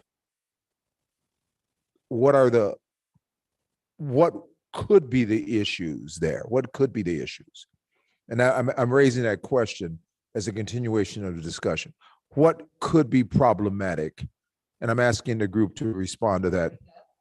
Definitely. What was said by Rochelle is if they break up.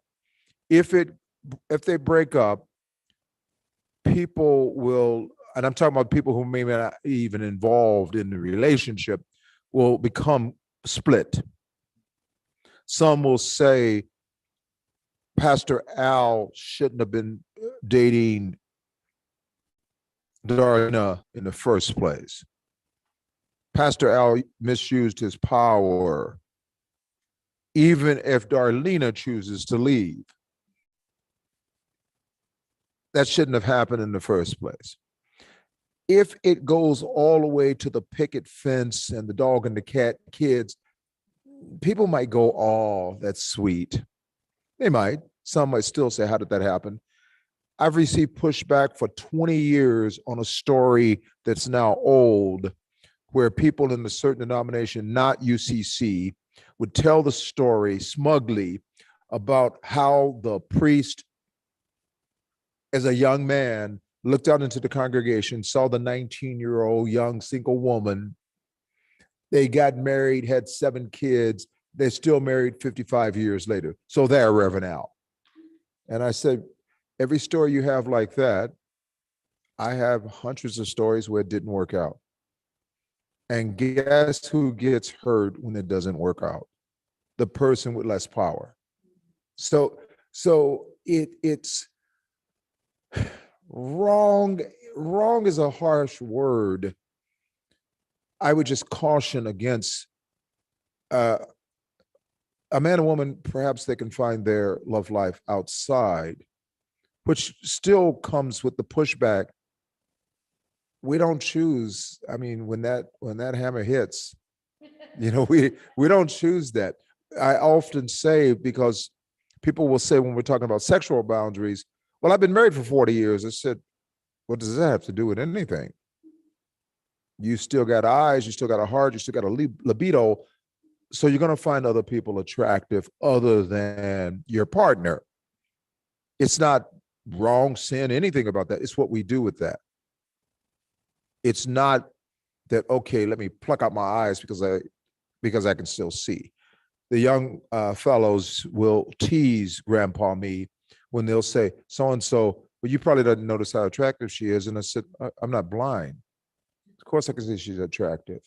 I also don't act like I'm a 13-year-old, so therefore, it's just important to note there's a great deal of danger. And what's been lifted up very well here in the group is also what it may do to the whole congregation.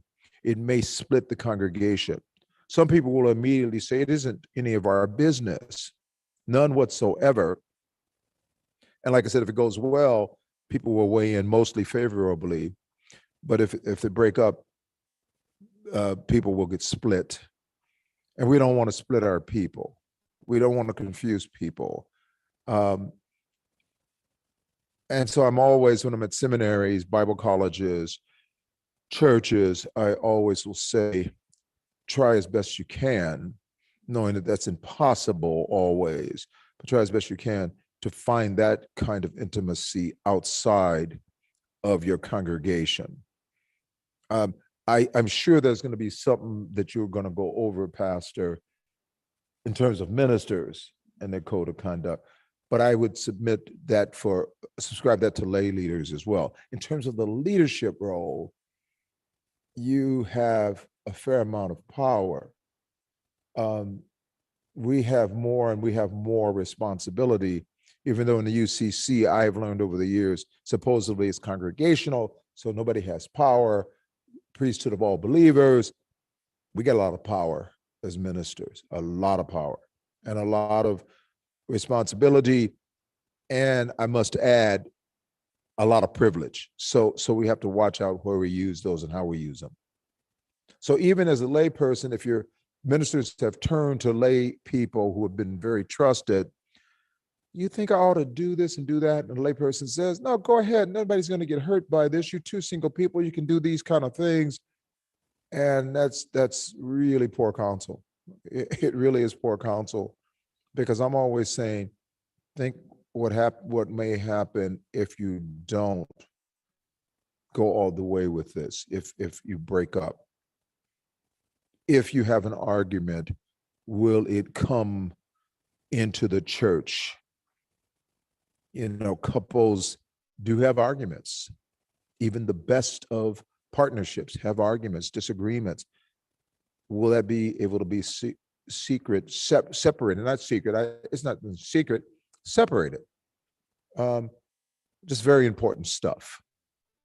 What else was discussed at this level? We can stay with this one for a bit if you want to. Right.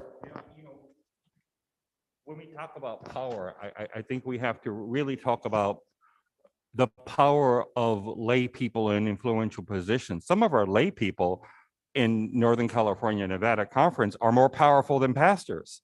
Some of our lay people are in and have historically been in positions of power where they get to influence conference councils, where they get to influence associations, where they get to influence neighboring churches simply because of who he and she is and who he and she has been for a long period of time. That person can have a lot more power than the pastor of a local church with limited influence.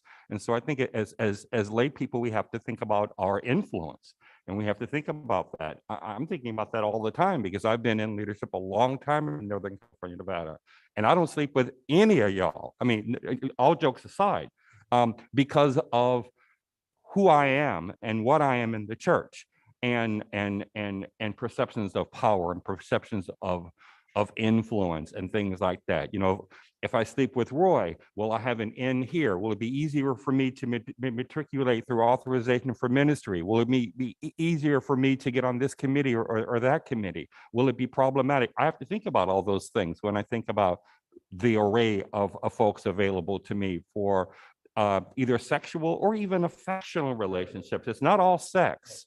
And so we as lay people have to be aware of our own power and our own influence in our churches and the example that we set for others coming behind us, because sometimes we are the more prominent people than a pastor, especially new pastors. You don't know the new pastor. The new pastor doesn't necessarily have a whole lot of power, but you've been there for 20 years, president of of your church council for 10 of those 20 years. And when you weren't president, you were treasurer, right? You bounce around. You know, there is power, both real and perceived, there that we have to be aware of, I think.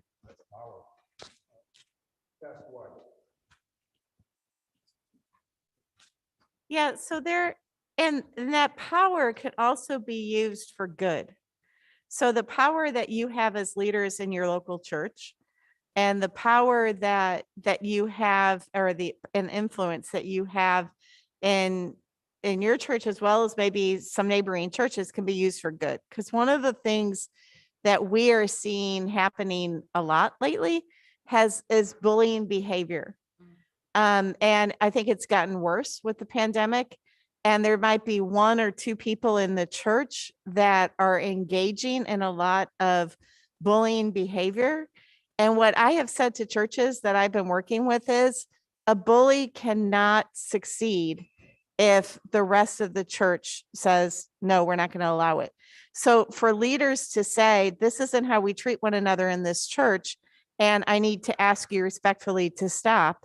And if they don't, to be ready for the whole leadership to walk out and say, okay, then this meeting's over if we can't be respectful, is a key to making sure that we use our power in a way that can mitigate some of the one person or the two people in the church that are really bringing a lot of, I've been part of this church all my life.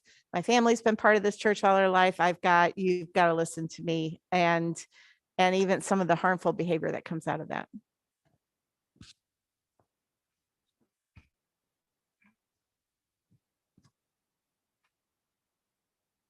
What else did y'all talk about? I like number 7. The social media.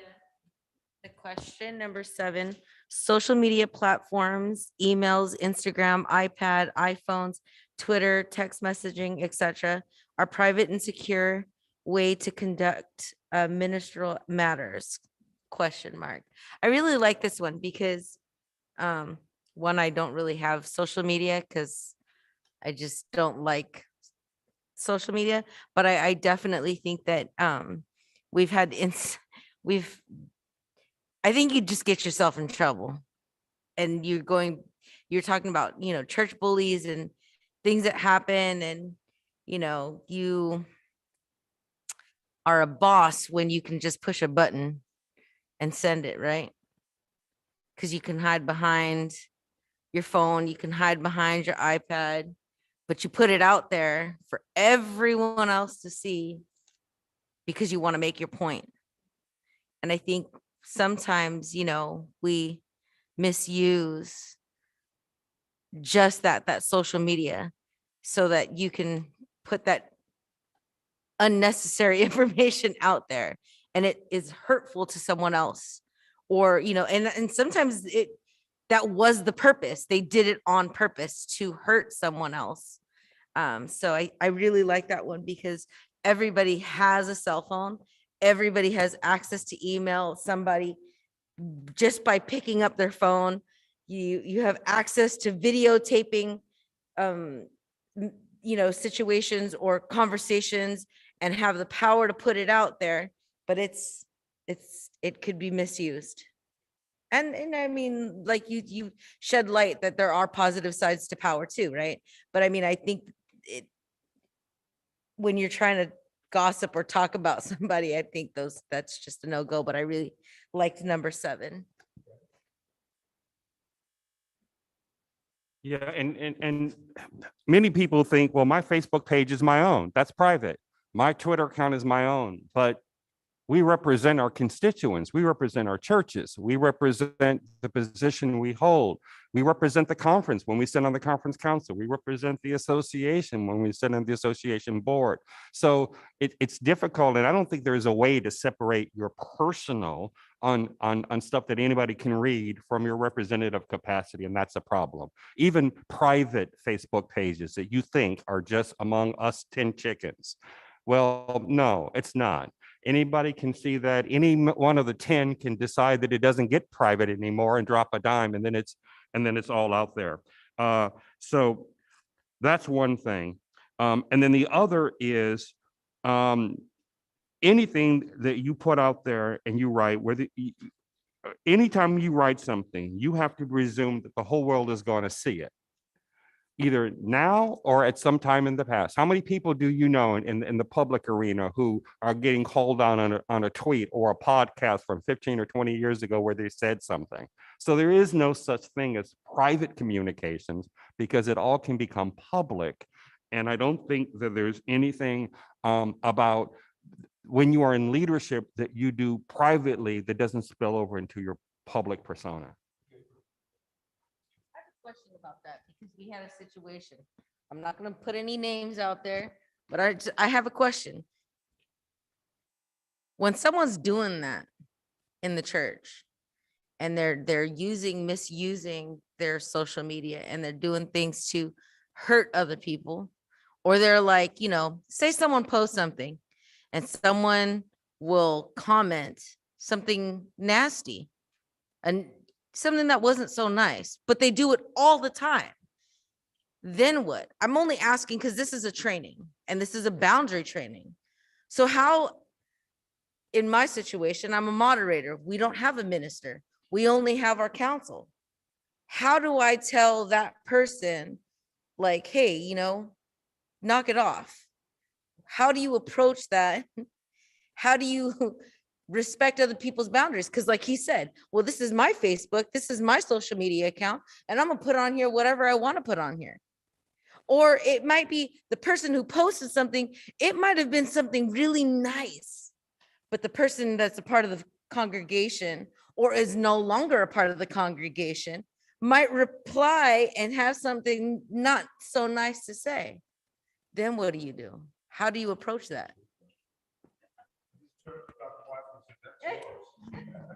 Very good question.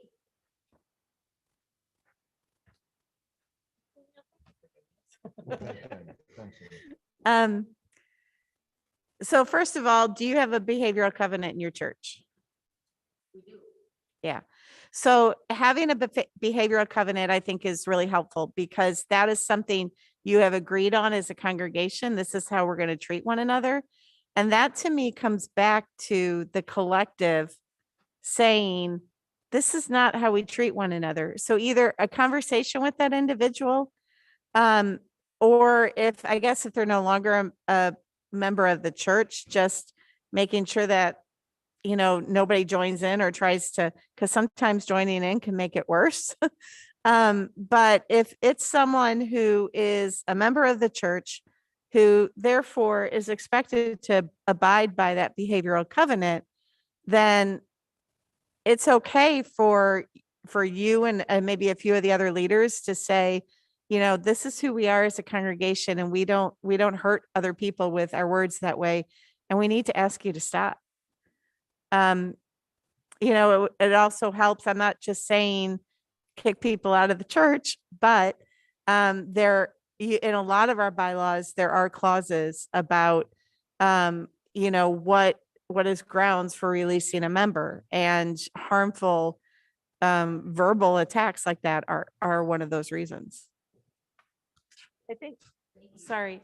I sit on the Manual on Church Committee for the United Church of Christ. And one of the things that we're actually kind of advocating is both an encouragement for every church to have a behavioral covenant, and a code for churches, much like the Ordained Ministers Code, and a fitness review committee for churches, to be able to offer those. And I don't know what it's going to look like, but offer those wider church connections to help support churches who are dealing with this. Add something? One of the things that I'm thinking of within this. Hello, Zoom people. I'm the one who's been working over there, Daniel Ross Jones, Associate Conference Minister.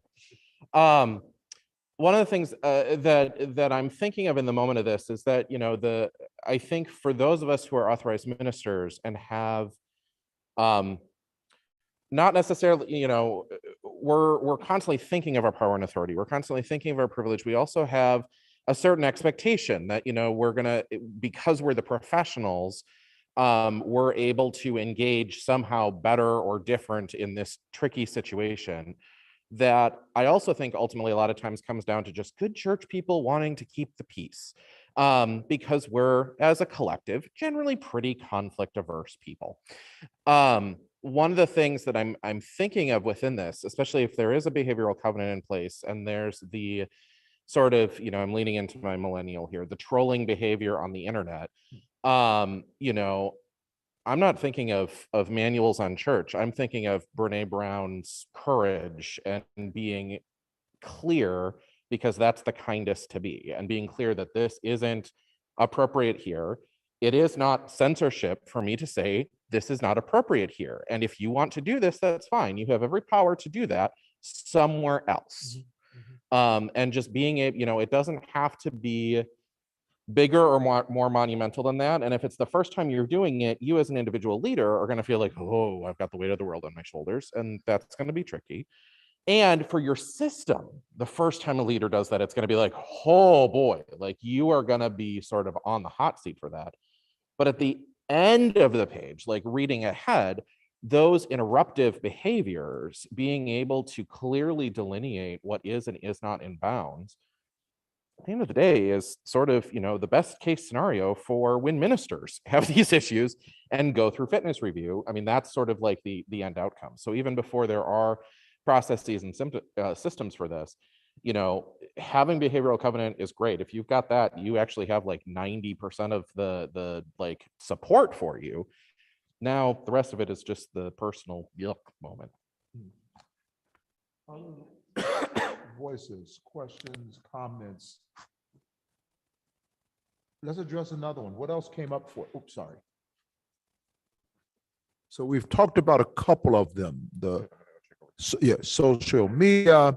We talked about sexual activity or intimacy, not just sexual activity, because a great deal of the boundary around the sexual activity begins with emotional attraction and emotional behavior. Not crossing the line sexually is only one thing. Most of us will cross the line emotionally, become overly invested, start sharing too much, spending too much time with someone that needs more help than we can offer, or complementary help. In addition to being a lay leader, help from authorized ministers. But other things that on that list that jumped out for you, what else was discussed?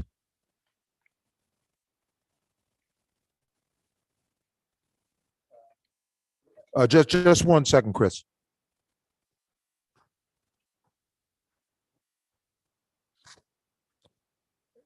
Okay. We talked about I'm able to tell when someone is uncomfortable with my actions and behavior. In this context, it could be that you can tell if someone's uncomfortable with if you're being too close or something like that. But also, the point that I think I made when we were discussing this is that you can never know what someone's thinking. I mean, it's like in our conversation, Epi could be like completely upset with something that I said, but not showing it, and you never know. So that's like the key thing there.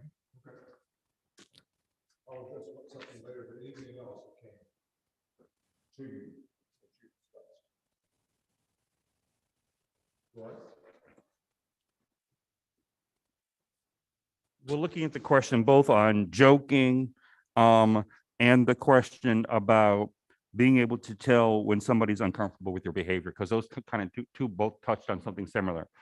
There are all these difference between men and women, how men and women react to things and approach things, how men and women look at humor. So you never know what you're saying, how it's affecting somebody else. The other thing is culturally, I may say something that's funny, but it's culturally inappropriate for you to hear from the culture you're coming from. And so just like Chris was saying, you never know whether somebody is offended or not, because you don't know how they process offense or how they display offense. Some people can have a completely transparent outward projection of something, but in their mind are seething and can't wait till they get home to tell their significant other, and can't wait till they can rally the troops to get that person back. And you would never could tell it by looking at them. So both in terms of what you say and knowing that people are uncomfortable, and coming from a guy who's a jokester. I'm a big jokester, as you all know. I'm half the time telling jokes, but I always have to be careful. Is everybody laughing? Does everybody think this is funny? Is this just me? So those two things kind of go hand in hand, our group thought.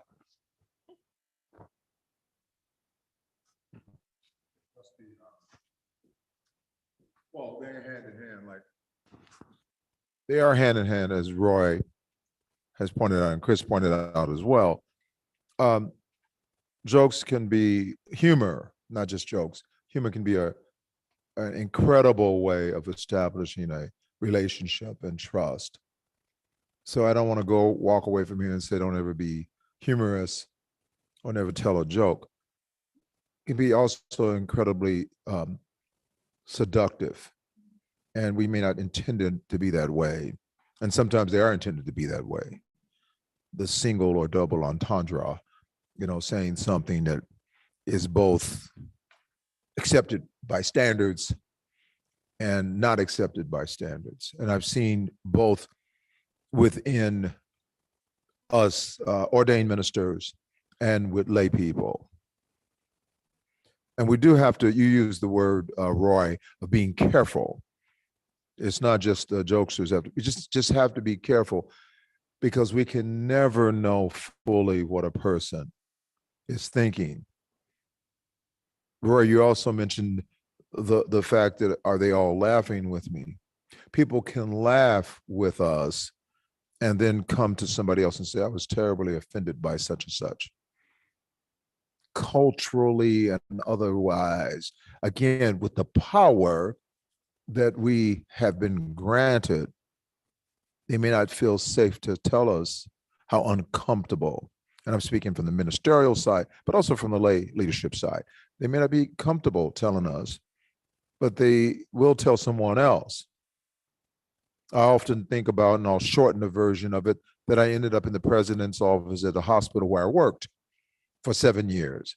And when I got to the president's office, I noticed somebody in the corner who wasn't speaking, which I never trust now. If you go into an office and somebody's sitting in the corner, that person is not there to be my friend. Anyway, I was sitting in the office. The president was shaking like a leaf. My boss was here. And the president finally, when I turned to my boss and said, do you know what this is about? She said, no. The president finally said, I don't want you to go around making women feel uncomfortable here at this institution, Reverend Miles. Now, I pride myself on not making people feel uncomfortable.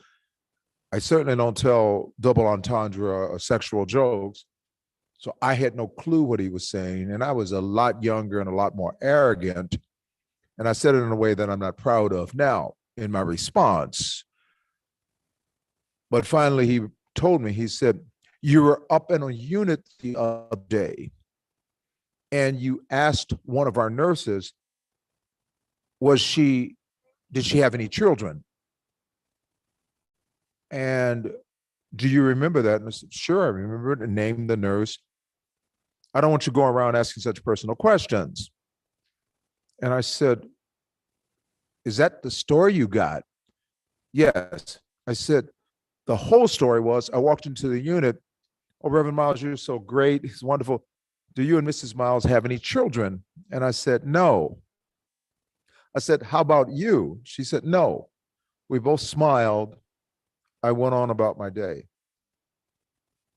But that smile, behind that smile, the woman went to the president and said, I'm a single woman. Why would the pastor think I'm so sexually active when I'm single? Such and such, and just spun from there. And I don't ask women, do they have children anymore? A great learning. When I tell that story to laity and to ordained ministers, oftentimes I'll get, oh, you just asked. The power that I had and not understanding in her culture, you do not ask that question, even though she asked me that question, lets me know that, no, I don't need to ask that question. I would have said before that, certainly I could tell that people are upset, not upset. We never know. We never know. And in a place, for those of you who have been to Hawaii, I don't know about the culture here, but in Hawaii, the cultures and the different cultures are that people will oftentimes smile when they're uncomfortable, laugh real nice. It's a polite culture it's harder to tell when people have been offended or are being offended. So we can't cover every scenario. It's like saying, I'll never make a mistake again. How would we know it's a mistake? How would we know it? But I'm very careful about those. In terms, again, about joke telling, humor, two things I make, it's more humorous than joke telling. When I'm giving a talk like now, or in a sermon, what I tend to do, if I make anything that's going to be an attempt at humor, it's going to be about me. It's not going to be about anybody else. And I do mind myself and check myself to make sure as best I can that there's no questionable content behind that.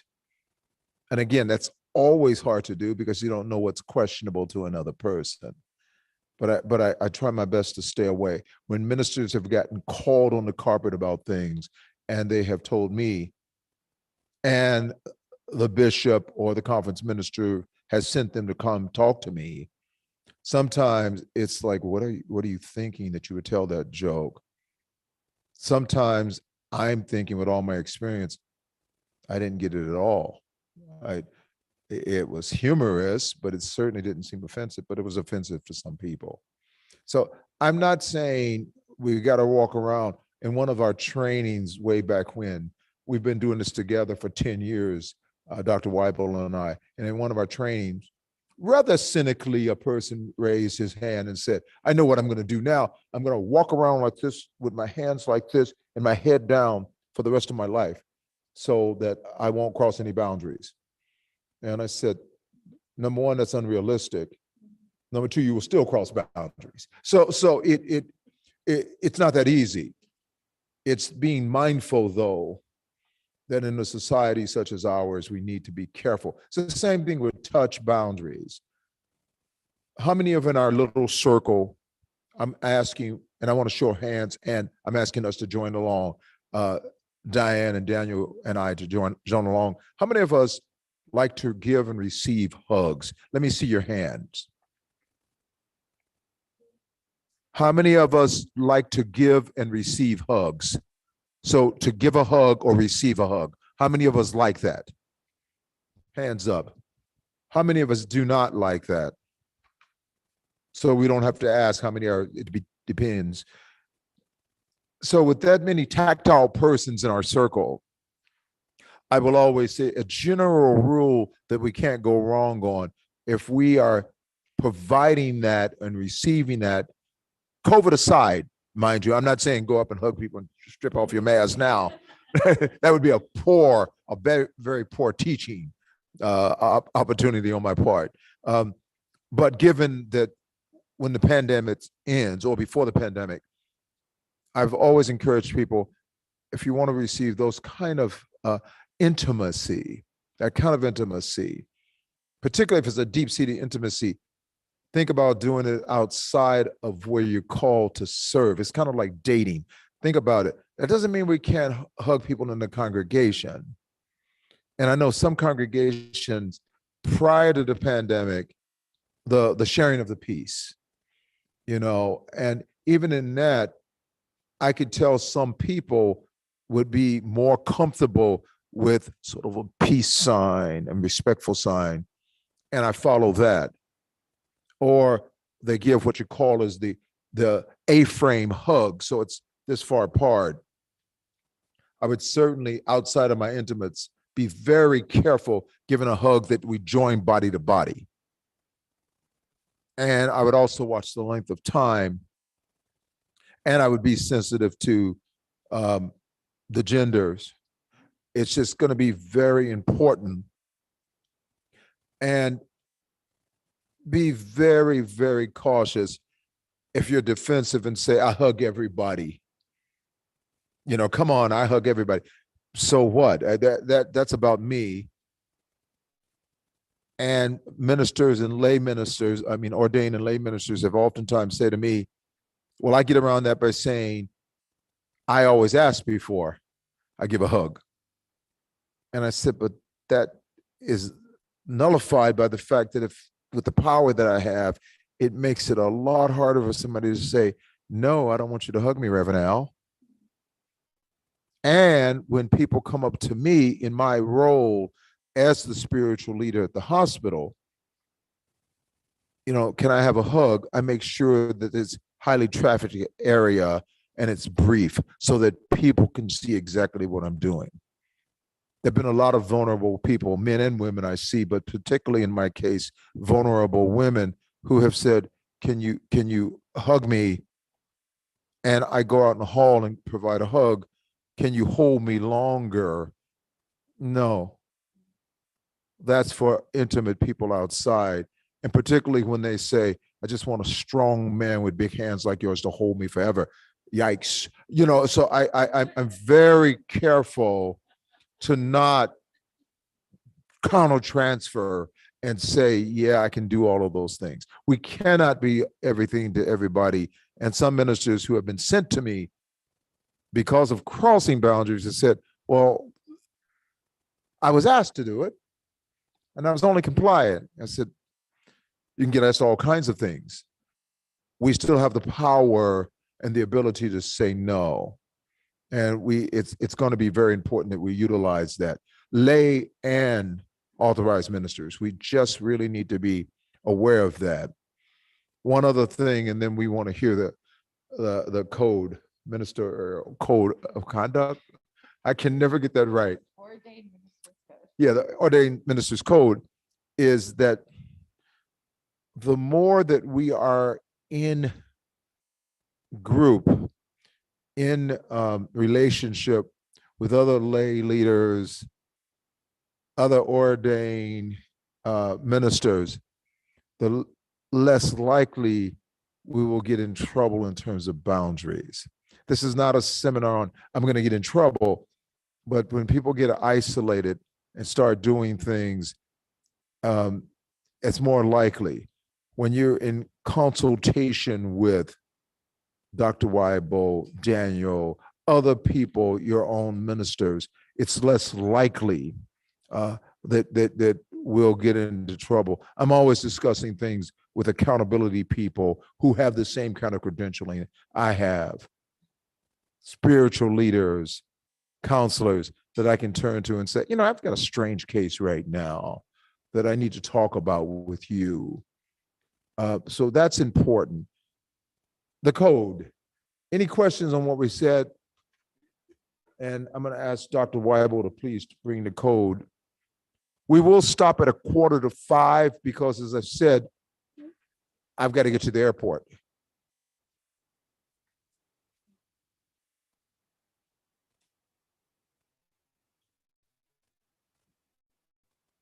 Thank you.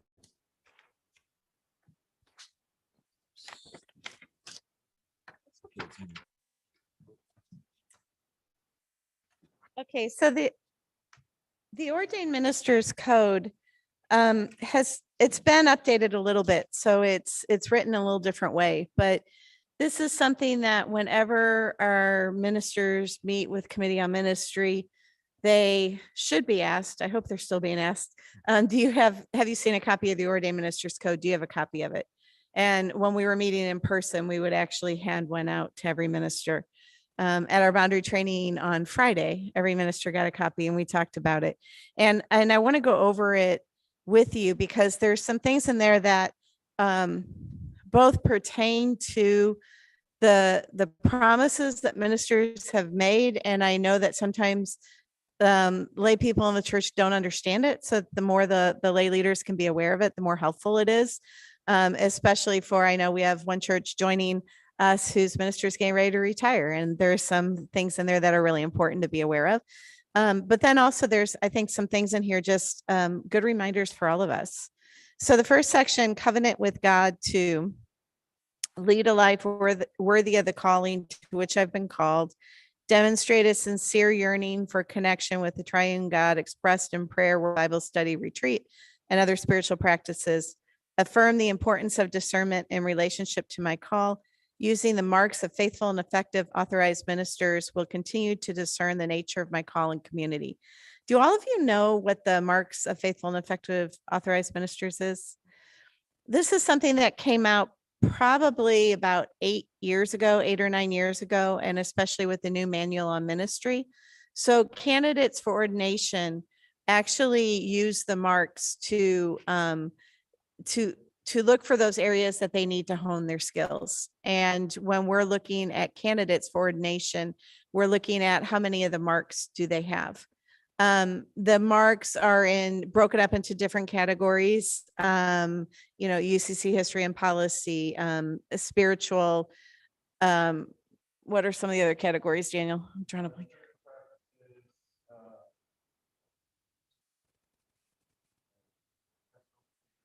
Pastoral care, probably administration. So there's different areas. And the thing is, we don't expect everyone to be really good at every single mark. So the idea is, what are the marks that I haven't paid attention to recently? So it's also something that we encourage our authorized ministers who have been ordained for years and decades even to look at and say, what are the areas that you can continue to grow in? Where should you focus your continuing education? Because we do have lifelong learning requirements. What? Okay, there you go. Lifelong learning commitments, personal growth, development. So all of our authorized ministers are required to take boundary training once every 3 years for 6 hours. They are also required to do 20 hours of continuing education every year. 6 hours of racial justice training once every 3 years. Mandated reporting is something that is required by the state of California that is actually apparently required every 2 years. Our lifelong learning requirements only require our ministers to do it once every 3 years. I don't know if we're actually going to change that and adapt it, but it's actually not our responsibility to make sure all of our ministers have done mandated reporter training. It's the responsibility of the employer. So every church should make sure that their minister, and now with the new AB 506, all of their council members have to do it. All of their volunteers, all of their staff members have to do it.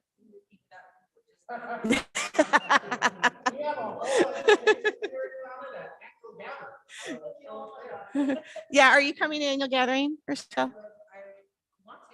Okay, so we're going to dedicate an hour and a half. We're turning it over to our insurance agent to go over exactly what that requirement is.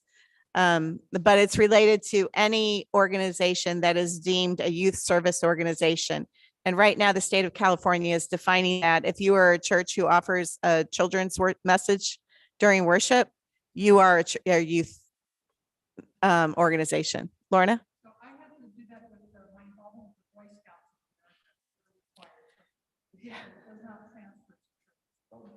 Yeah.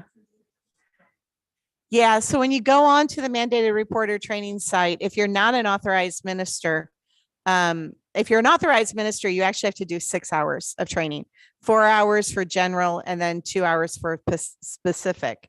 If you are a volunteer, you go on to the mandated reporter and it's got what kind of volunteer are you? And it's based if religious volunteer versus an organization, civic organization versus a school. They're just all divided into the different sections.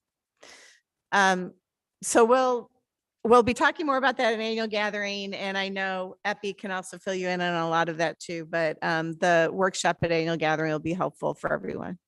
So this boundary training that we are getting today,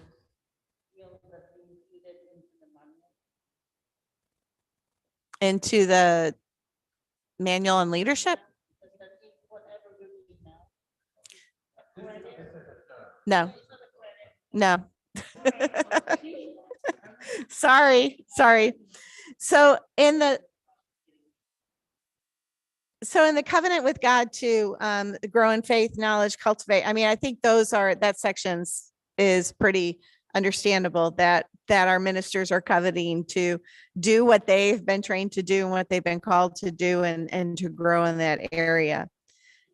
Covenant with self and family. Attend to my physical well-being by adopting a healthy lifestyle, including diet, exercise, rest, setting aside time for Sabbath and vacation. Steward my time. Sabbath and vacation.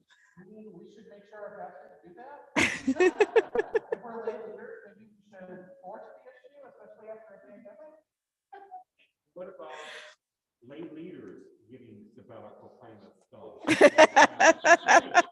I know. For those of us who serve like 5 years, where's our break for 4 months to go and rejuvenate or whatever?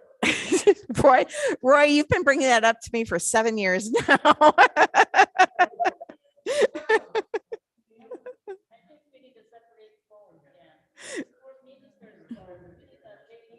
The lay leaders code. There you go. So this section is really about the minister's self-care, and the ministers are required to take care of themselves. It's a question they get asked every time they meet with committee on ministry. To Daniel's point, the leaders of the church can help make sure. Has your minister taken vacation? And is your minister observing at least 1, if not 2 days during the week of Sabbath time? Has your minister had a sabbatical? Or are they due for one? How can you make that happen? We had one church recently who said they realized their minister had not had one in, I don't know what it was, like 10 years or something. What was it? Like 15 years. And so they decided, all right, we're going to hire somebody. So we have an associate on staff, and then our minister can take her sabbatical. And then suddenly they were calling us and saying, you got to help us get a minister now so that our minister can go on sabbatical. So it's really helpful not to wait until that happens, but to pay attention to it ahead of time. And again, it's, refrain from abusive behavior, including abusive behavior towards others, the abuse of alcohol, drugs, other substance, to seek appropriate care for physical and mental health concerns and avoid addictive behaviors. Engage in sexually healthy and responsible behavior. Honor my family commitments, including my family's need for privacy and time together. Develop and maintain meaningful personal relationships outside of my ministry setting. I can't tell you how many fitness reviews have at least one element from this section, because a lot of times when our ministers are crossing boundaries, it's because they've not been taking care of themselves. And so to make sure that they're taking care of themselves is just one way to make sure they remain healthy and are able to buy into those boundary issues. Covenant with the United Church of Christ to actively participate in the covenantal life and working of all settings of the United Church of Christ. For the churches gathered here today, that's preaching to the choir, but I phrase it anyway. Adhere to all requirements for maintaining ministerial standing. So again, and I'll just give you a heads up, there will be, as soon as we're beyond annual gathering and we have a little time to breathe, we're going to start putting together the letters to our ministers, and it's going to let them know that it's going to go to any minister who's out of compliance on at least one or more of our lifelong learning requirements. And it's going to say, you have 6 months to get into compliance or your standing will be suspended. Once your standing is suspended, and if you remember a few years ago, we suspended the standing, I think, of 120 ministers. 1/3 of our ministers had their standing suspended. And they have 6 months to get back into compliance. And then if not, their standing is terminated. I think in the end, we only terminated standing for about 5 ministers. But we have, when I looked at the list, there were 114 ministers out of compliance on boundary training, and 50 of them, or 50 ministers, were at our training on Friday. Now, some of those may not have been out of compliance. They may have just come, but we have probably at least 60 ministers out of compliance on boundary training, which is the hardest one to get caught up on, because if you don't come when it's offered, then you have to go out and find another one. We do send copies of those letters to the moderators of the churches. And this has to do with the lifelong learning requirements. They're not hoops to jump through. They are put into place and practice because it helps the minister maintain a healthy ministerial relationship with themselves, their families, and the church.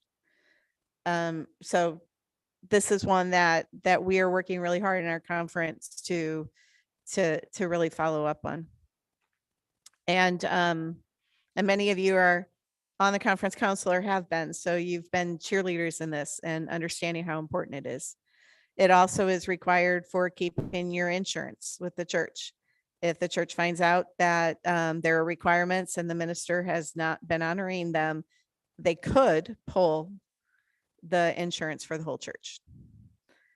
Seek the counsel of others, including conference staff and or association committee on ministry should divisive tensions threaten my relationship with those whom I minister. Since pandemic, there has been quite an increase in churches that have been reaching out to us and inviting us to come and help and support whatever might be happening in the church. I've been calling this the anxiety in the system. And for every church, it manifests itself in a unique way. In one congregation, it may be the bullying behavior of a member and that everyone's trying to deal with. In another congregation, it could be the health of the minister. In another congregation, it could be something totally different. But we have a lot of resources that we're working on putting together. We've been working on getting Committee on Ministry Section D up and running, which is actually providing that kind of toolbox of resources for our churches if there's particular things that they need. Daniel has been kind of the go-to person for figuring out what a church needs and then helping to get those resources put together. So he's been doing that with a number of churches. So there's a lot of options and you don't ever have to go it alone. And part of what's in the code is a reminder that it's important for the minister to not go it alone, but to reach out for those support options. And that goes for the leaders of the church too. We will not come into a church unless we've been invited by either the moderator or the minister. Sometimes we get a call from a member of the church that says, you got to come in and do something. Our church is falling apart. And we said, we'll be happy to. Please tell your moderator or your minister to reach out to us because we don't just go in. We have a covenant too. And we don't just blow into the church and say, okay, we're going to take care of this. We have to be invited in. Serve as ambassador of the United Church of Christ and participate in activities that strengthen its mission, vision, and purpose. We actually had the Northern California Nevada Conference ambassador in the room here today, Epi and Cabo, but to really lift up and the importance of the covenant with the United Church of Christ. And a number of our council members, Roy and May and Epi, have all been visiting a lot of our churches just to say, reminder, we're here. We care about you. Advocate for fair standards of compensation for all ordained and lay employees of the church and honor the search and call process of the United Church of Christ. Again, this is one that's not just for our ministers, but it's really important for our lay leaders as well. Seek to know, understand, and respect the diversity of opinions and people within the United Church of Christ, affirming that all settings the UCC speak to the church and not for it. Encourage and participate in the evaluation of my ministry, understanding and demonstrating that ministry is of and for the church as it seeks to advance God's mission in the world. The evaluation of the minister is, we often get a lot of questions about how do we do the evaluation of our minister. And one of the things that we tried to say, first of all, if you work in a corporate setting, you have 100 or 150 people evaluating you as an employee, which is often what happens in a lot of our churches. They send out a survey to all of the members of the church and say, how is our minister doing with worship? How is our minister doing with committees? And just go and make that list. The problem with that is the minister is not the one who is responsible for everything in worship, for everything in Bible study, education, for everything. So it's important when you evaluate the minister, you're also evaluating the ministry and everyone's, the lay leaders and the members, what the role is, and look at it holistically instead of specifically, has the minister brought in new members versus are we greeting people and welcoming them into a church in a way that they'll stay and continue? Are we offering what they need? And that can't all fall on the minister. So finding that good way to evaluate both the ministry and the minister at the same time. Covenant with my ministry setting to preach and teach the gospel without fear or favor. Honor all confidence is shared with me. We talked about that. Steward church funds and property faithfully.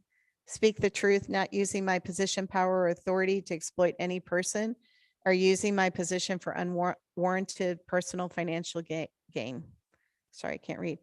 Assess with care the implications of accepting gifts from congregation members. Not perform pastoral services within a congregation or for a member of a congregation without the invitation of the current pastor of that congregation. This is a big one. If you have members of your church who are authorized ministers, four-way covenant, they are not just member of the church. They are an authorized minister. They can't leave that at the door and come into the church. And therefore, they have the responsibility to not interfere with the ministry, settled minister. So if they start teaching a Bible study without having had any conversation with the minister, they are not following their own code of conduct that's expected of them. If they start visiting people in the church, because they're an authorized minister, they do bring that role into them wherever they go for a visit. And that can be extremely helpful to the minister who is there, but not all ministers want or need that. And some ministers, especially when they're new, need the time to make it their own, to really become the pastor of the congregation. So if a former minister who is now retired is in the church, that can be really hard for the minister to establish their own relationships with that congregation. So what we say so this goes not just for ministers and four-way covenants who are members, it goes for ministers who were serving the church and leave. So if a minister leaves the church, some of our churches think that they talk to me about the 100-year rule, the 1 year rule, that once a year is up, they can come back. There is nothing written anywhere. I even checked the Bible. It's not written anywhere that on the 366th day, they can come back to the church. They need to stay away until they have a conversation with the minister of the church about whether that minister feels like they've established their role enough that the person could come back and under what parameters. And then let's say that was an interim minister. And then the settled minister comes in. That minister needs to leave again and wait for a period of time before they have the conversation with the new settled minister. And that has to be repeated every time there's a ministerial change. Because what's most important is the minister who comes in, whoever that new person is in whatever role, they need the time to establish themselves as the pastor. And sometimes our former pastors say, well, this isn't how we did it back then, and we could really do it better if we did this. And that makes it really hard for the minister to settle into their position.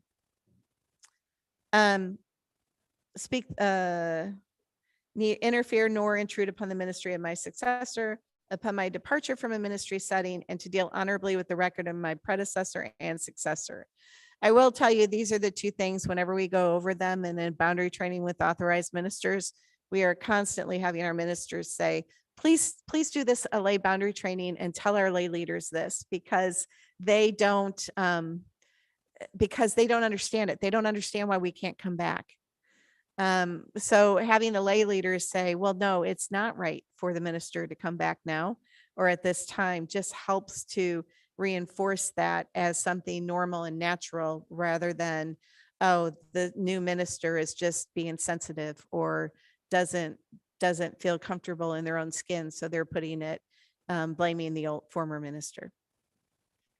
And then the last section, covenant with all ordained ministers to work cooperatively and collegial, stand in mutual relationships with colleagues in ministry, use technically, act to prevent and report known or suspected cases of physical or sexual abuse or neglect, attribute the sources of words and ideas that are not my own. So don't plagiarize. Accurately represent my professional qualifications, education, experience, and maintain appropriate boundaries and practice differentiation in both my personal and professional life, including with the local church where I hold membership. Roy.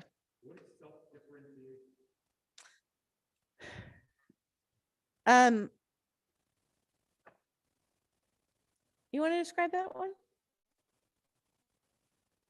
Because I'm going to ramble at this point if I do that.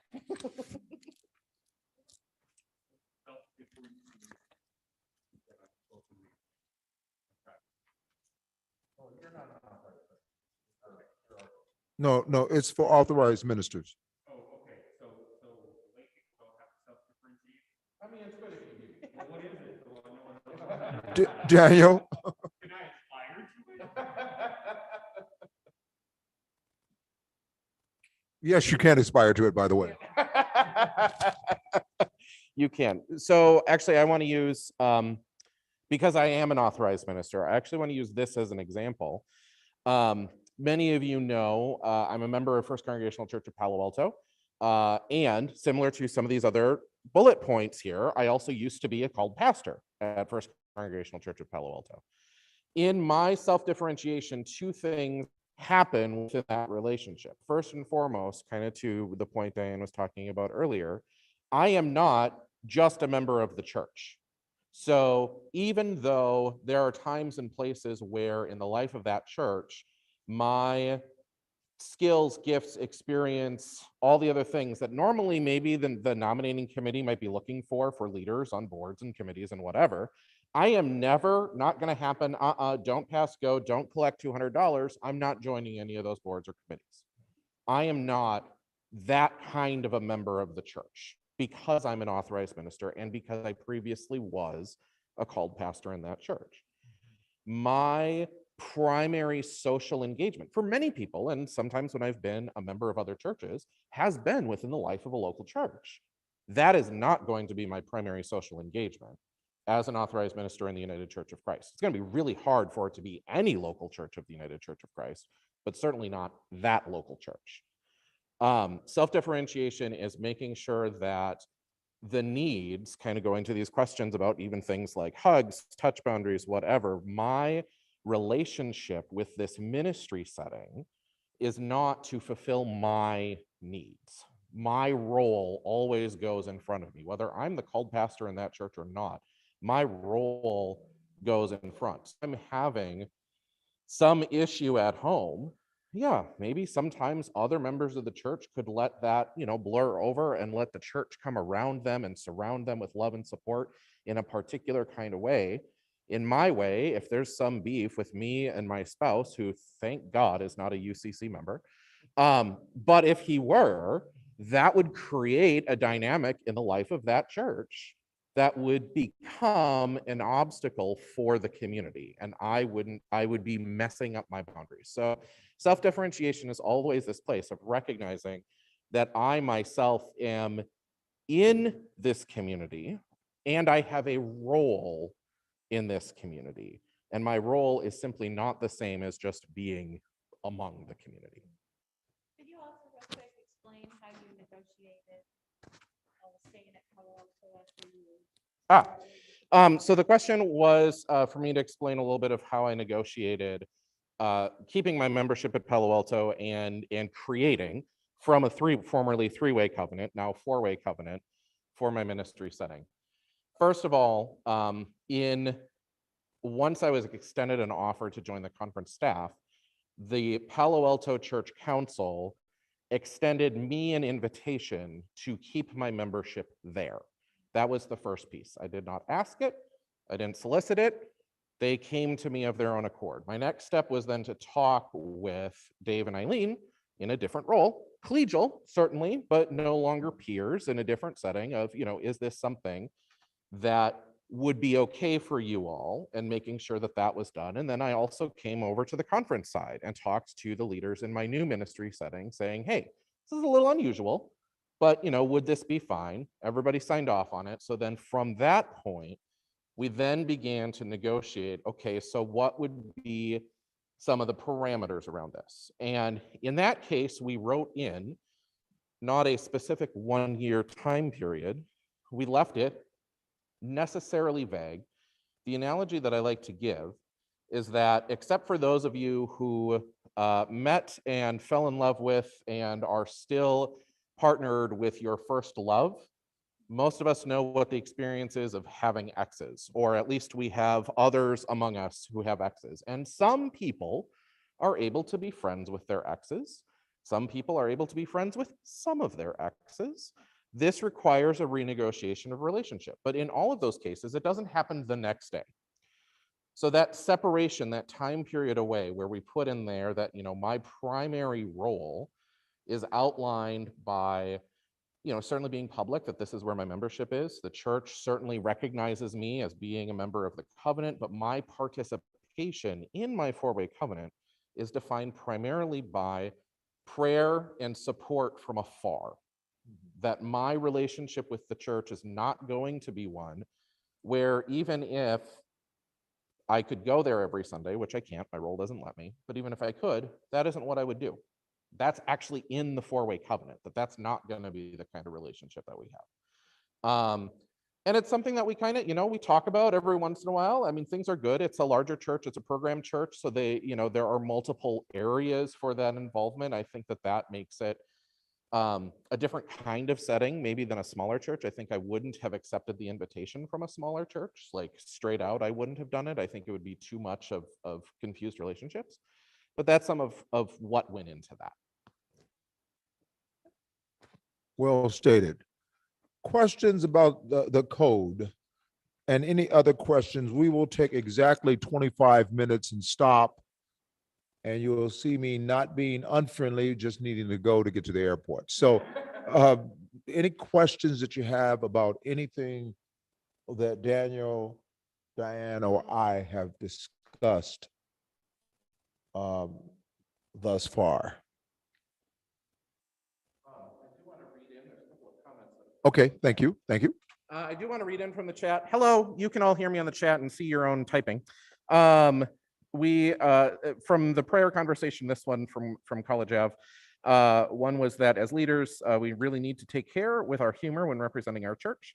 And they like to give and receive hugs over there in Modesto. And also, our new minister will need the appropriate time to get established. We are already talking with our congregation about these issues. Okay, very good. From those of us in the room.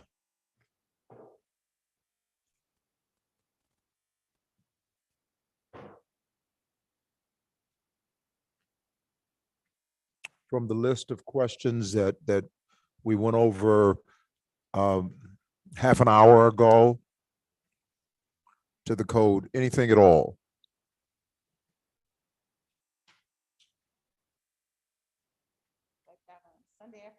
Yeah.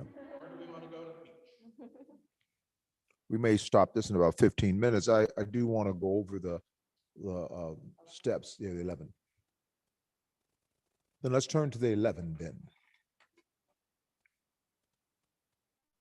I do thank you for your commitment to come on a most gorgeous afternoon here and spend the afternoon indoors and with this perfect weather.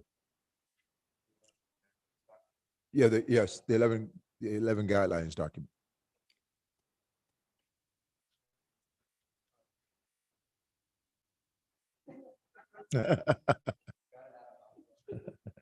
Thanks, Diane.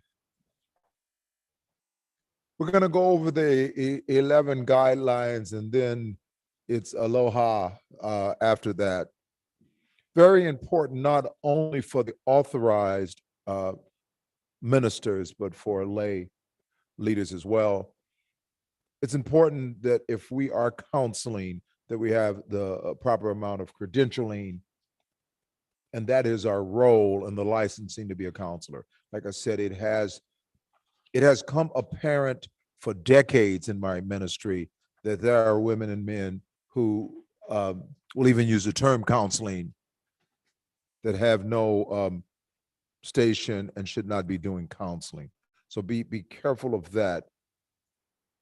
And if you do decide to provide consultation, even to know the limit of that. That's not only for authorized ministers, but it's also for lay people.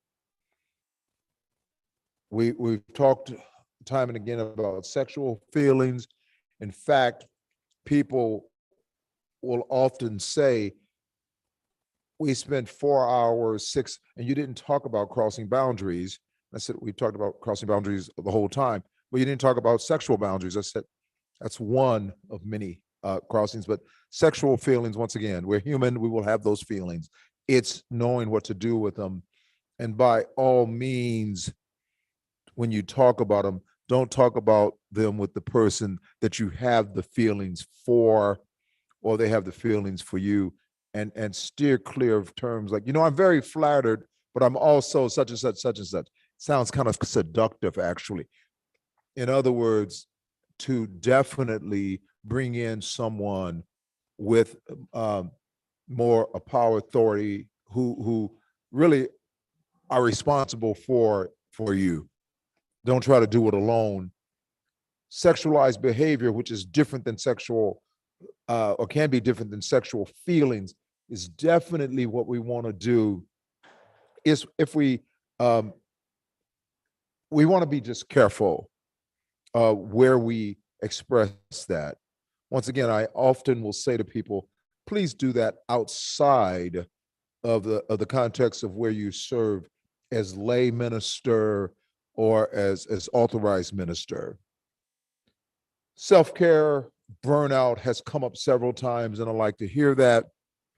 It came up several ways on Friday with the authorized ministers. It came up yesterday with the chaplains. In the age of a pandemic, and even before the pandemic, it is vital that we take care of ourselves in healthy ways. And I say in healthy ways because I won't forget truth. How do you take care of yourself? Well, I've taken to drinking bourbon and scotch all the time, not necessarily a statement about drinking, definitely not a healthy way of trying to deal with problems either. So what other ways do you, is there exercise, reading, support groups, coaches, and spiritual leaders, spiritual directors, all of these kind of ways to take care of oneself, to manage the very situation that's been stressful and highlighted even in your small groups by what we've gone through for the last 2.5 years. The next one is really for, but not exclusively for, our authorized ministers in smaller congregations, and not so small congregations, that can be overlapping relationships. It says dual there, but the more common phrase now is overlapping relationship, where within the congregation, people that we worship with, and sometimes people that we serve, are also our dentists, our pharmacists, our PCP, all these kind of relationships like that. Sometimes our therapists.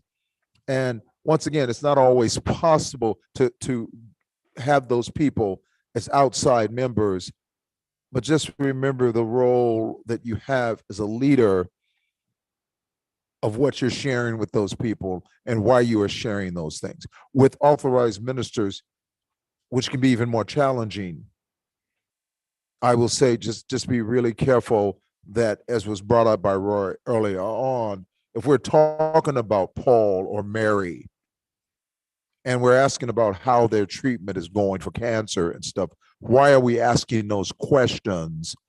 And what are we asking people to share And what are we going to do with that information? So it's very important to know that we are set apart, even within the congregational tradition. We are set apart with certain, not only power, but privileges and responsibilities.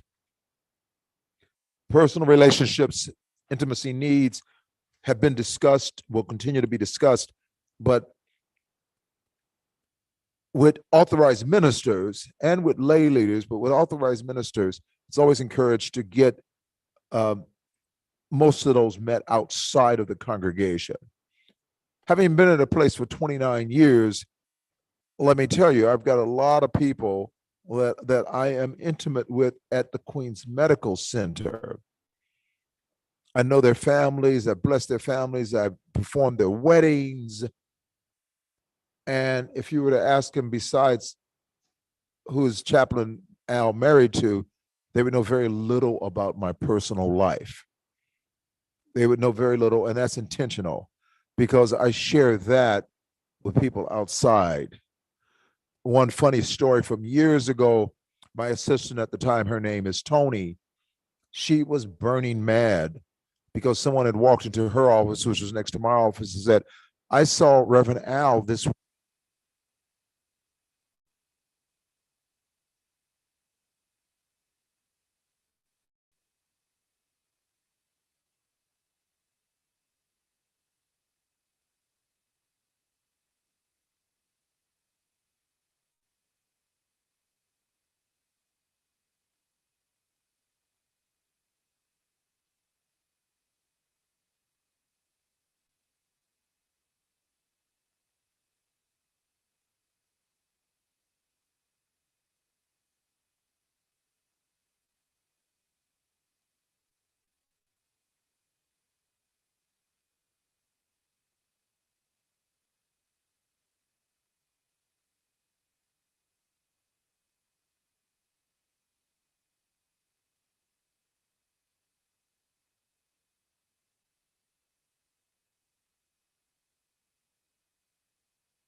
Carry on. carry on. Okay. Oh, so you can get. I don't need this. May I continue? Yes. To try to avoid workaholism and burnout, I said with the authorized ministers on Friday, somewhere in our society, and I'm talking about United States society, we are praised for workaholism, overwork, working 70-hour weeks. And that always makes me nervous because that can really burn out women and men when we do that. And it can also make other people very angry. I'll use chaplaincy as an example because that's been my purview for 35 years, is that if Chaplain Mike is on duty for the weekend, that means that Chaplain Mike has the on-call page or has the proper cell phone, has my number if he needs backup. But if all of a sudden he sees me taking the calls and going to visit people, he will rightfully challenge that and say, what are you doing here? Or I just have to come see so-and-so and so-and-so. No, I don't have to be there. And it can depower other people. And it can just really lead, not only the Chaplain Mike being angry, but Sister Miles saying some choice words to me about, what are you doing going to the hospital? So I'm very careful about setting that limit. Very careful about setting that boundary. There was a time when I was far younger and I had a larger ego that physicians and nurses would say, this is a pastoral spiritual care case. That's a Reverend Al case. Only Reverend Al can handle. There's not one case that exists that way in society. If it's being said that I have more experience, I can walk through a new intern or resident or walk alongside her or him. But to come in again sets up an arrogant situation. It also sets up a thing of, I don't need anybody else, and it can burn me out, and it can just really damage my personal relationships. So just know, I see this with ministers all the time, lay and professional, not knowing when to say no. It's as important to say no as it is to say yes. It's important to say, I can't do that, but so-and-so and so-and-so will be able to help you. And surprisingly, in 35 years, it is amazing when people turn to me, lay it on this thick as maple syrup, going on and on about how wonderful I am. And if I can come and do this, because everybody would want me to be there. And when I say, well, I'm not going to do that, Reverend Sarah is going to do it. It is amazing. Within seconds, they turn to Reverend Sarah and she does a wonderful job. No matter what they have underneath that, their feelings about me, the job gets done. If I just go jump in again, I'm not setting the proper boundaries. So we need to take a look at those boundaries so we won't get burnt out. We talked about supervision and evaluation, how important it is a part of the work as lay leaders and authorized ministers, that we have supervision, that we have evaluation, that we have accountability partners, that we know that we have a need for it and we know where to turn when we need to turn to someone with more experience, or their role is such that we can turn to them to say, I need help. I'm gonna go to the last one first, spiritual practices. Once again, such practices, they don't necessarily have to be religious practices. The spiritual practices are such that people talk about Pilates and Zumba and swimming and walking along the beach as spiritual practices, which would be my spiritual practices far more than I go and attend church every time the doors are open. Nothing wrong with that, but the spiritual practices branch way out more. Play with the grandkids. I take a trip. I was listening to the code. I go on trips when I can. Mrs. Miles and I schedule those. So it was a very huge challenge the last 2.5 years when we could go nowhere. People say, well, you were in Hawaii, so you didn't need to go places. we needed to go places. So it just, it's very important. And I saved, not necessarily for last, but as an important reminder, avoid as best we can isolation over the course of 3 decades plus. When ministers who have been in fitness reviews or been sent by bishops and other leaders, spiritual leaders, to my office to get the help that they need, not get in trouble, get the help they need. It's almost always a part of that is they become isolated. Or they start turning when they're that vulnerable away from, I've got, Dr. Weibel and I are not only colleagues, but we're dear friends. I've got 5 such people like Diane. And as I always say, a cluster of a dozen old men that I can turn to who have nothing to do with Queens Medical Center or Pacific Health Ministry, that I can turn to. So I always call them a question if I'm talking to people at the hospital about the things that are troubling me. I have that question if I'm doing those kind of things. Why am I coming to this person? Why am I doing this? Even more so if I find the person emotionally, spiritually, physically attractive. Why am I talking to this person about those things? So it's very important to have those places. Very important that our authorized ministers have those places. But just note as lay people, and I know you know this already, our authorized ministers are human first. They need places. They need spaces.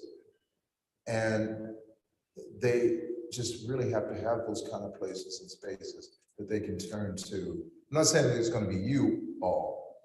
I do agree that there's going to be times that I'm pointing at Roy, that the lay ministers are going to know more than some of the ministers, but it's just important to understand why the minister does what she or he does and why it's important for the minister to not do some of the things.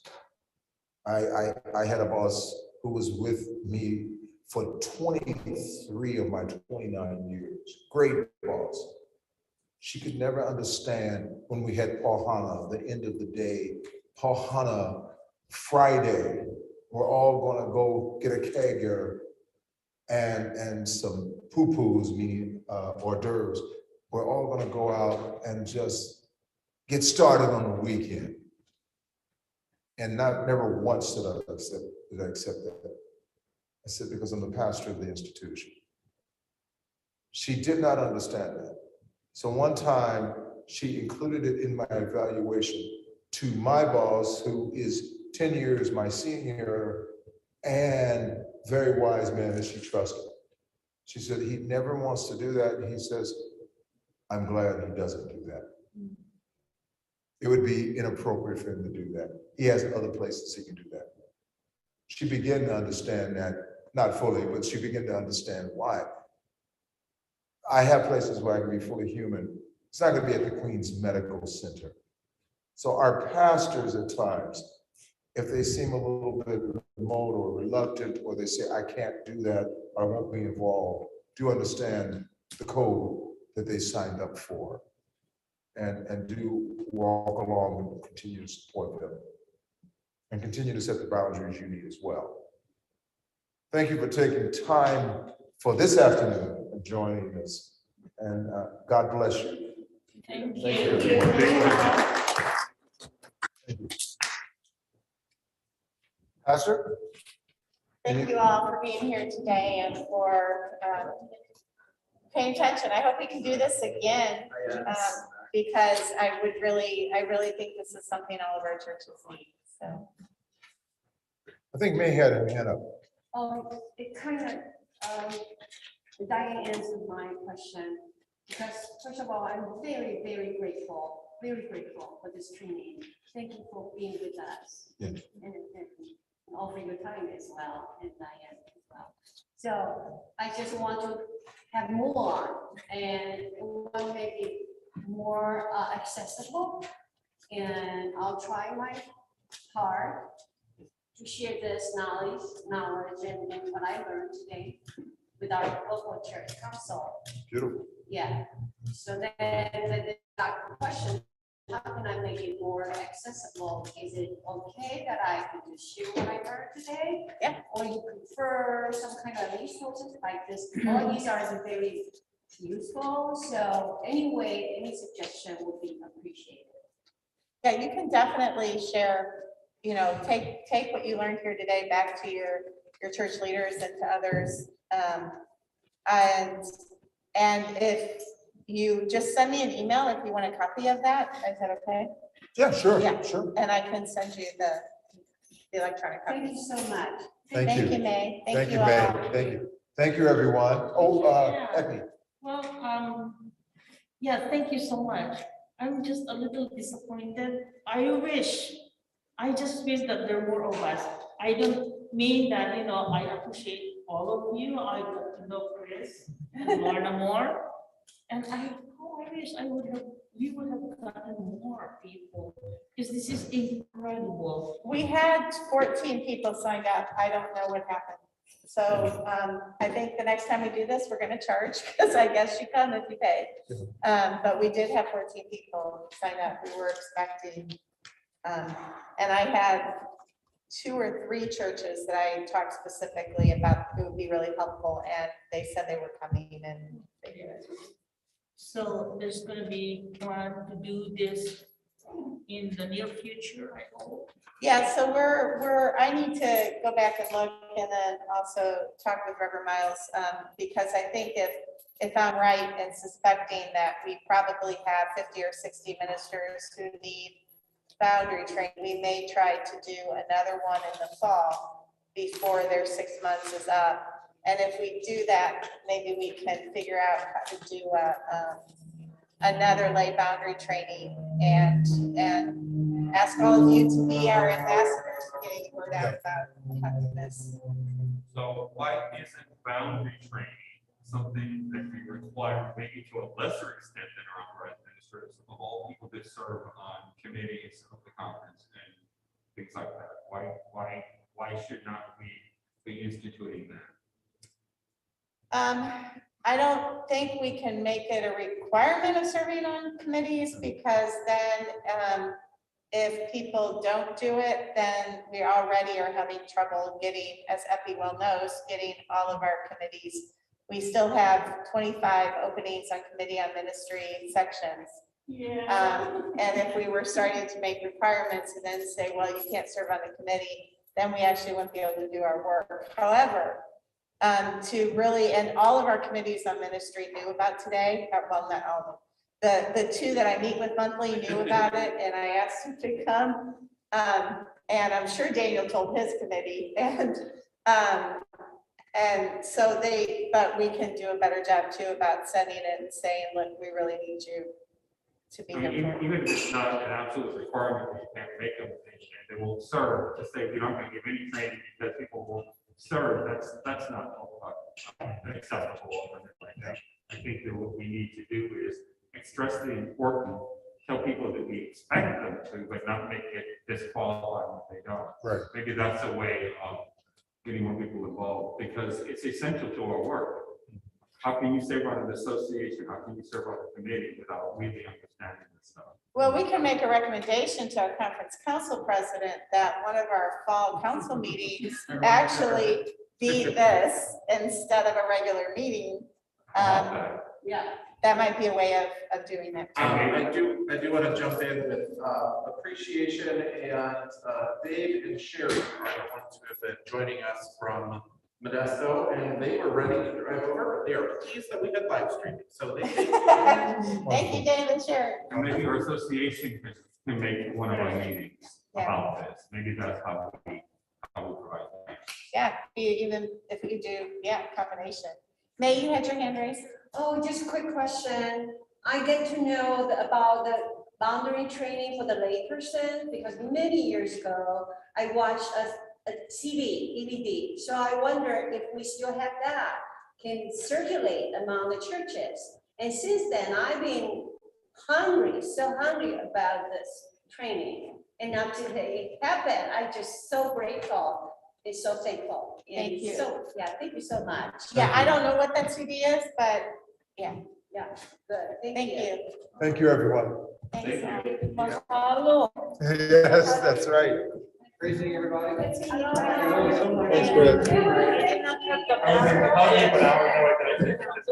Oh, yeah, sure, of course.